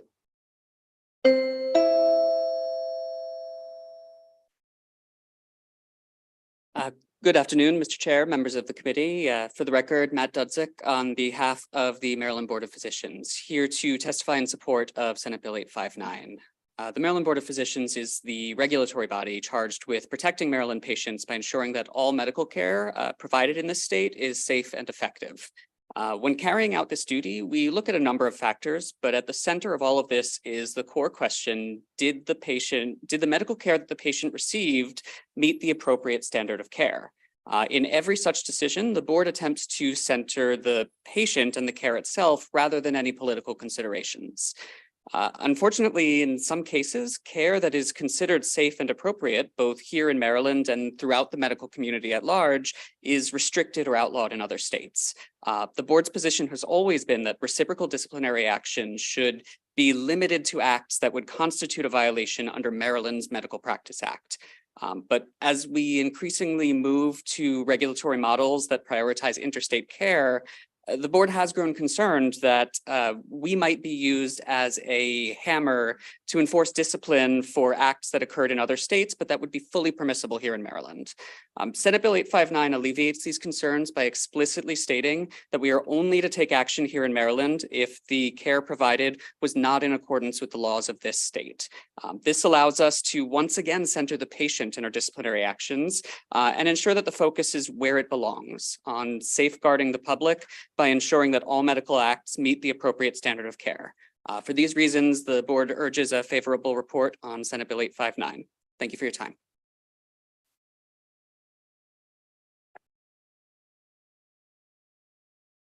Good afternoon, Mr. Chair, members of the committee. I'm Ann Seacott, today representing the Maryland chapter of the National Association of Social Workers. Social workers are not providers of abortion, but they do provide care to people that have abortions or are considering having abortions.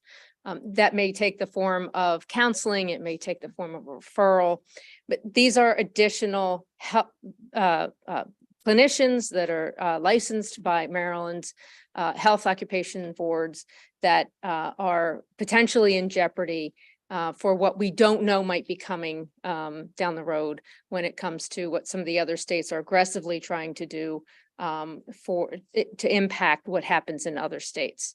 So this kind of legislation is absolutely necessary to protect our licenses, to protect the integrity of the services that social workers provide, and of course their patients. So we ask for a favorable report on Senate Bill 859. Thank you very much. Any questions from the panel? Seeing none. Thank you all very much.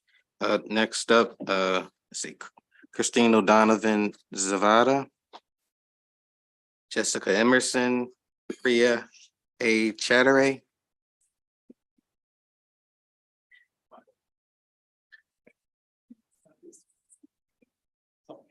And let's see, Bridge Dumais.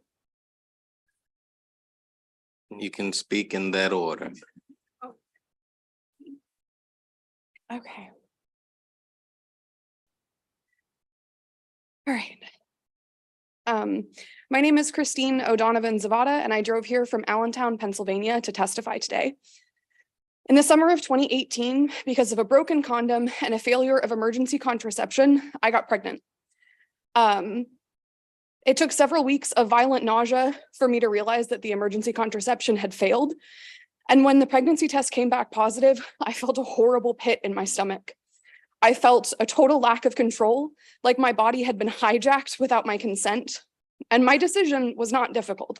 I knew immediately that I needed an abortion. Pennsylvania has a politically motivated and paternalistic 24-hour waiting period that requires people who have to travel far distances to go to a clinic to go 2 days in a row. And 87% of Pennsylvania counties do not have abortion clinics. So rather than drive twice, 90 miles to the nearest clinic, I decided to drive a little further, but just once, to Baltimore. When I arrived, The clinic staff were wonderful. They talked me through what I could expect, and they made sure that I felt safe and comfortable with my decision, and it was a refuge.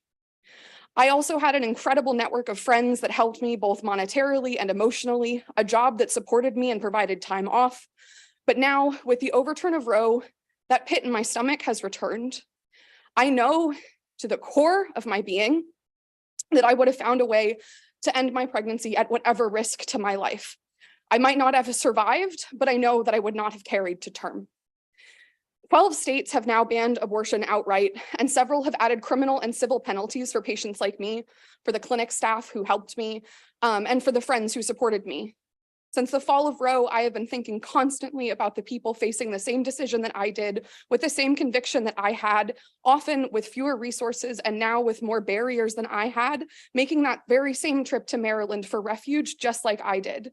They deserve every protection that this state can afford them. The Reproductive Health Act will ensure that if care was provided in Maryland, as mine was, that it is exactly that, healthcare, not a criminal issue, not a civil issue. So for me and for my friends and for the healthcare providers who saved my life, I urge a favorable report, and I thank you for your time.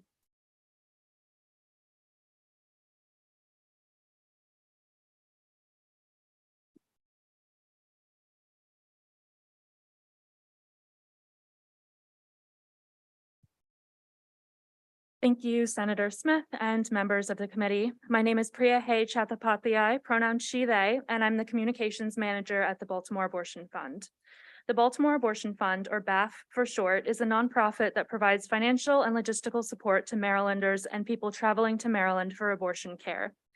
BAF operates a confidential helpline to provide information and make financial commitments to help clients pay for abortion care, and our volunteer network helps clients get to their appointments. Since the Dobbs decision in 2022, the volume of patients journeying to Maryland for legal abortion care is increasing. In the second half of 2022, BAF spent nearly 6 times more supporting traveling clients than in the first half of the year. We literally cannot afford to take the threat of litigation from other states lightly. Legal fees could bankrupt small organizations and clinics, and criminal prosecution of our providers and supporters could permanently upend abortion access, even for Maryland residents. The goal of bans and restrictions is to make it seem so legally risky to provide or support abortions that even states with strong abortion protections will give up on supporting our neighbors. With nearby states like West Virginia considering bans on gender-affirming care, Maryland is becoming a safe haven for transgender patients. Abortion care and gender-affirming care are two sides of the same coin. They are both essential, and they allow gender-marginalized people bodily autonomy and self-determination. Maryland has an opportunity to join other visionary states in ensuring that sexual and reproductive health care is not only legal, but free from overreach by states that seek to intimidate and incarcerate us. We've already widened the scope of who can provide abortion care. Today, we have the opportunity to protect those who provide this care, and together we can dream bigger with constitutional protections, multi-year funding for support organizations, and more toward a future of reproductive freedom. We urge the committee to return a favorable report on SB 859 with an amendment that will shield providers and logistical supporters of gender-affirming care, as that is also an urgent issue. Thank you.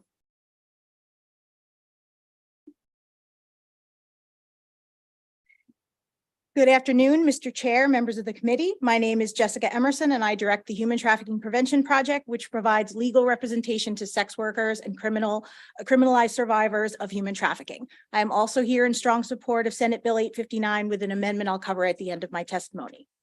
The need for access to comprehensive reproductive services, including abortion care, is essential for survivors of human trafficking, given that high-risk sexual activity and sexual violence is so often a part of their victimization. In a recent survey, 7 out of 10 survivors said they had at least one pregnancy during the time that they were trafficked, with 1/5 reporting 5 or more pregnancies. Trafficking survivors are also commonly subjected to reproductive coercion, which Ms. Jordan defined previously. For trafficking survivors without access to reproductive liberty, this can mean that they are tethered to their trafficker for life. While all Marylanders who can bear children deserve compassion and access instead of barriers and shame, for survivors of trafficking, access to reproductive health care can be even more crucial, as restoring control and choice is integral to the process of recovering from trauma. But in order for many of these survivors to access reproductive health care, they need to be able to rely upon the service providers with which they interact, whether that be to provide the care, assist in arranging it, transporting them to it, or supporting them through it. That's why this type of the type of anti-abortion law this bill seeks to defend against is so insidious. So desperate are legislators in certain states to control reproductive choice that they would attack service providers like me, who as a social worker, now as an attorney and a BAF volunteer, are simply trying to support survivors of sexual violence in their efforts to heal.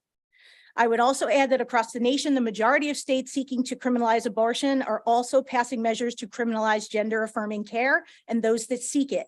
As a result, the HTPP recommends amending the bill to also protect gender-affirming care for reasons that the previous testifier witness discussed, as well as the next one. For these reasons, the HTPP respectfully urges a favorable report with amendments on Senate Bill 859. Thank you. Good afternoon, members of the committee. I want to, from the bottom of my heart, thank Senator Smith for sponsoring this bill, Senator Kelly for being a tireless advocate for reproductive choice for years. My name is Bridge Dumais. I am the political coordinator of 1199 SEIU, United Healthcare Workers East. We are the largest healthcare workers union in the country with over 10,000 members in Maryland alone. We urge a favorable with amendment report on SB 859. Healthcare choices should be made between a provider and their patient without influence from the government or an employer, especially an out-of-state entity. As a healthcare workers union, we are loud and clear that abortion is healthcare and providers need our protection. We support this bill. We want it to pass this year, but as written, it is incomplete. Another form of life-saving, essential, medically necessary healthcare is under attack across the nation, and we need to protect that in Maryland too, gender-affirming healthcare. Our union represents gender-affirming care providers, so we request a friendly amendment to include protections for them too. There's a rise in threats against gender-affirming care providers, just like the ones against abortion providers, coming from the same regressive, extremist forces that do not align with the values of a supermajority of Marylanders. Furthermore, many healthcare workers provide abortions and gender-affirming care. When we protect one type of care but not the other, we are still leaving abortion care providers at risk. This can reduce access to abortion in Maryland. The effects would be devastating, especially as we're already facing a massive short staffing crisis across the healthcare industry. Abortion and gender-affirming care are not mutually exclusive, as some trans people also need abortions. We cannot legislate these issues in silos. Interconnected problems require interconnected solutions. My body, my choice applies to both gender-affirming and reproductive care, as should this bill. We urge a favorable with amendment report. Thank you. Thank you. Any questions? None. Thank you all very much. We have one other person who is here in person favorable, Miss Nancy, is it Schweiss? And then from there, we're going to move virtually to Miss Julia Roche, Madison Anderson, and Christy Pitney. You may begin. Thank you. Good afternoon. My name is Nancy Schweiss. I am here representing the Jewish Community Relations Council of Howard County. We are submitting this testimony in support of Senate Bill 859 in amended form to include gender-affirming care. Due to the changing national legal climate, Maryland clinicians are increasingly providing medical care for out-of-state patients who are unable to access reproductive care and gender-affirming care in their home states. Maryland healthcare providers, their patients, and other Maryland citizens who refer, transport, or otherwise aid patients must be protected from legal interference and peril. Abortion care and gender-affirming care are both allowable under Jewish law. Jewish legal scholars have maintained for centuries that a fetus dependent on its mother for life is a part of the mother rather than its own person. When difficult decisions are faced, which require weighing the interests of the mother against the incipient life of the fetus, the mother's interests prevail. Jewish law has embraced an individual's right to seek gender-affirming care, including hormonal care. Hormonal care is particularly important for the treatment of minors who can benefit from the use of puberty blockers to avoid physical changes that do not conform with their gender identity. Curtailment of abortion care or gender-affirming care infringes on the free practice of religion. Abortion care and gender-affirming care is critical care, which must be made available without legal delays. We thank Chairman Smith for sponsoring this bill and urge its passage amended to address both reproductive and gender-affirming care. Thank you. Thank you. I want to move to our virtual witnesses. All right, Miss Julia Roche. Yes, it is. You pronounced my name correctly. Thank you. Awesome. Thank you. Well, good afternoon, Chair Smith, Vice Chair Waldstreicher, and members of the committee. My name is Julia Roche, and I am the Legislative Affairs Director at the Baltimore City Health Department, here today to represent the Baltimore City Administration. We respectfully urge you to issue a favorable report on Senate Bill 859. This bill will prohibit people from being required to testify or make a statement in another state about health care that they received legally in Maryland, even if that care is illegal in the state where the testimony is requested. This includes reproductive care, in particular abortion. As of January of this year, 12 states, including our neighbor West Virginia, have issued near total abortion bans. 4 states have very restrictive gestational bans, and 2 states have no clinics at which abortion care is available. These 18 states are home to over 25 million women of reproductive age.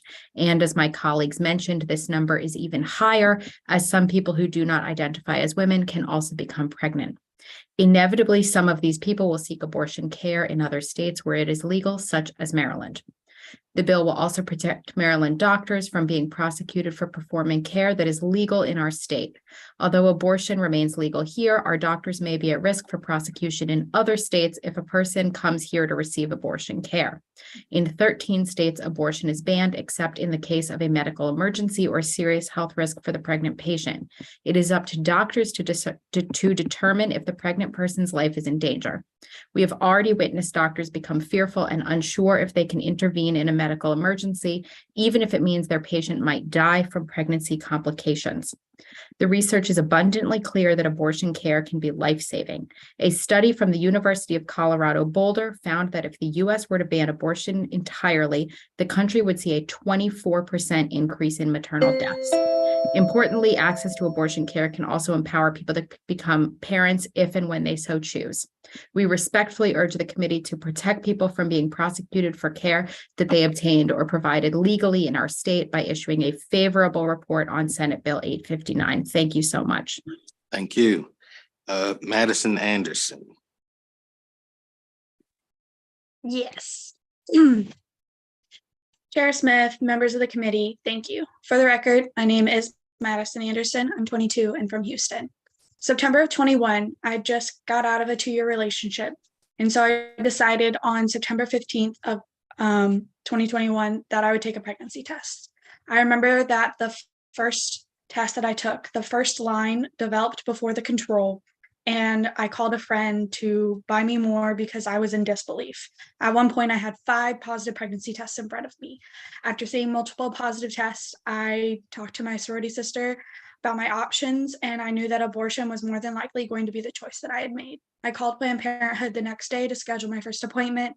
The nearest clinic was only about 5 minutes away from where I lived. While on the phone, the representative informed me about SB 8, which banned abortion after 6 weeks. The earliest they could get me in was about a week later. At that moment, I was okay with it because I believed I was only about 12 days along. And after talking with the clinician, I estimated myself to be about 4.5 weeks. To my surprise, I measured at 10.5, and I knew I couldn't get my abortion in Texas. I called 20 different clinics after my first visit. Yes, 20. The earliest I could get in was 2 weeks later at Jackson's Women's Health Organization in Mississippi. A journey that started with 5 minutes driving ended up with 2 trips out of the state, thousands of dollars spent accessing abortion 3 weeks later, and putting my parents, my sorority sister, and my healthcare providers, and who knows what else at risk for lawsuits up to $10,000. I have more details of my journey in my written testimony. It is so sad that Texas, the place I call home, doesn't have my back, or any other pregnant person's back in this tough situation. With the Reproductive Health Protection Act, Maryland has a chance to step up and have my back. My parents, friends, and healthcare providers shouldn't be at risk. And they are. I urge a favorable report on SB 859. Thank you for your time. Thank you. Christy Pitney.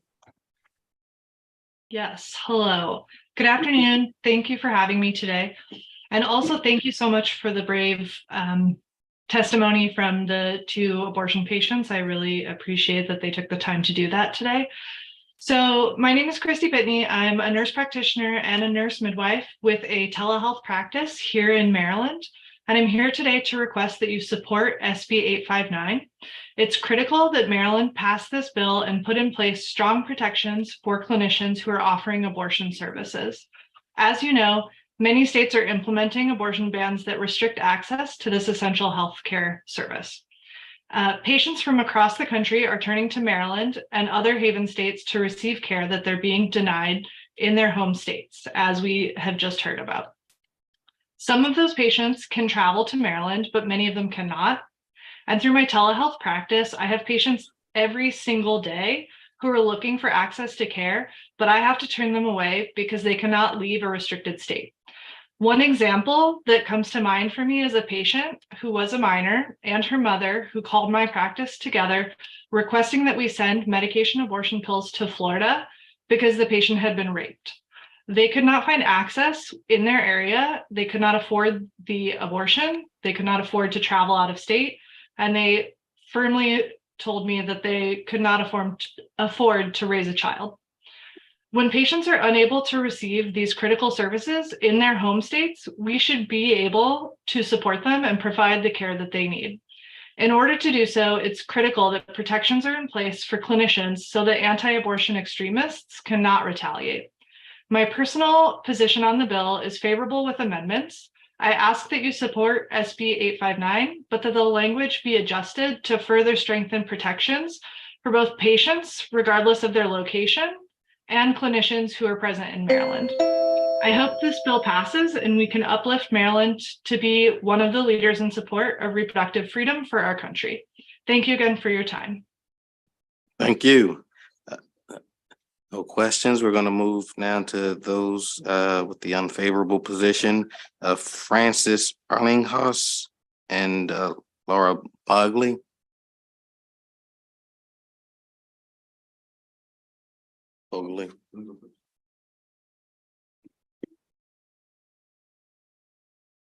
Thank you, members of the committee. I'm Laura Bogley, Executive Director of Maryland Right to Life.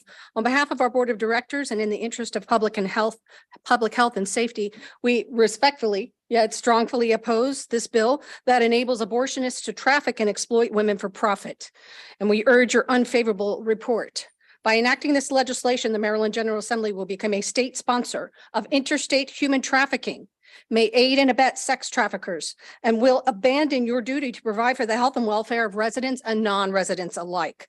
This bill would not protect women like Jennifer Morbelli, who was transported across state lines from New Jersey into Maryland for a late-term abortion and was killed at the hands of her abortionist here in Montgomery County. It will not help women like the woman whose uterus was perforated, creating a near-fatal injury when she was transported from New Jersey, where her abortion began, to Elkton, Maryland, where her late-term abortion was completed.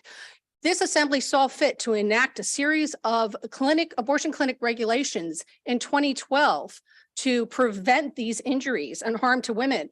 And this bill will undo all of that good work.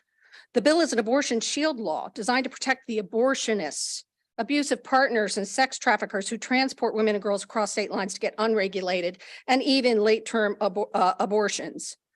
It also would protect abortionists who peddle dangerous abortion drugs across state lines through teleabortion. And we know that chemical abortion is 4 times more dangerous than surgical abortion.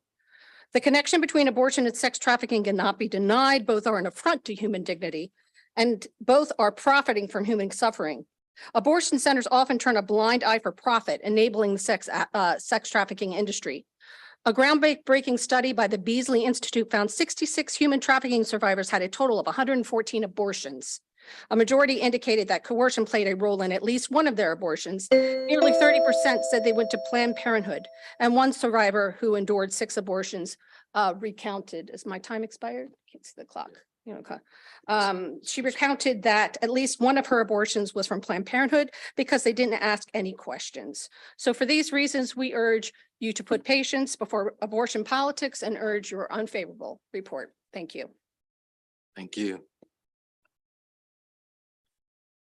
Chairman Smith, Senators. My name is Dr. Frank Arlinghouse. I'm not a physician. I'm a private citizen and testifying on behalf of myself, my wife, and my 3 daughters. And we rise in opposition to Senate Bill 859. I asked the members of the committee to oppose this bill due to the extreme nature of it. This bill extends the reach of the most extreme portions of Maryland abortion law across state lines to encourage trafficking and abortions in dangerous ways. It's bad enough that Maryland law, as currently written and enforced, lacks protections for children, but it's even worse that this bill provides encouragement to predators and provides them an outlet in Maryland. Maryland already has extreme abortion laws when compared to other states. And one of the most dangerous is the lack of protections for parents and their children. State law allows children to obtain abortion with the consent of the provider without any requirement for parental notification and without any records kept as to the decision made by providers to even let preteens obtain abortions. This allows the circumstances of an abuser, even a serial abuser, to bring his victim in for abortions with no record of abuse, no way to track, no way to effectively investigate that such things are occurring.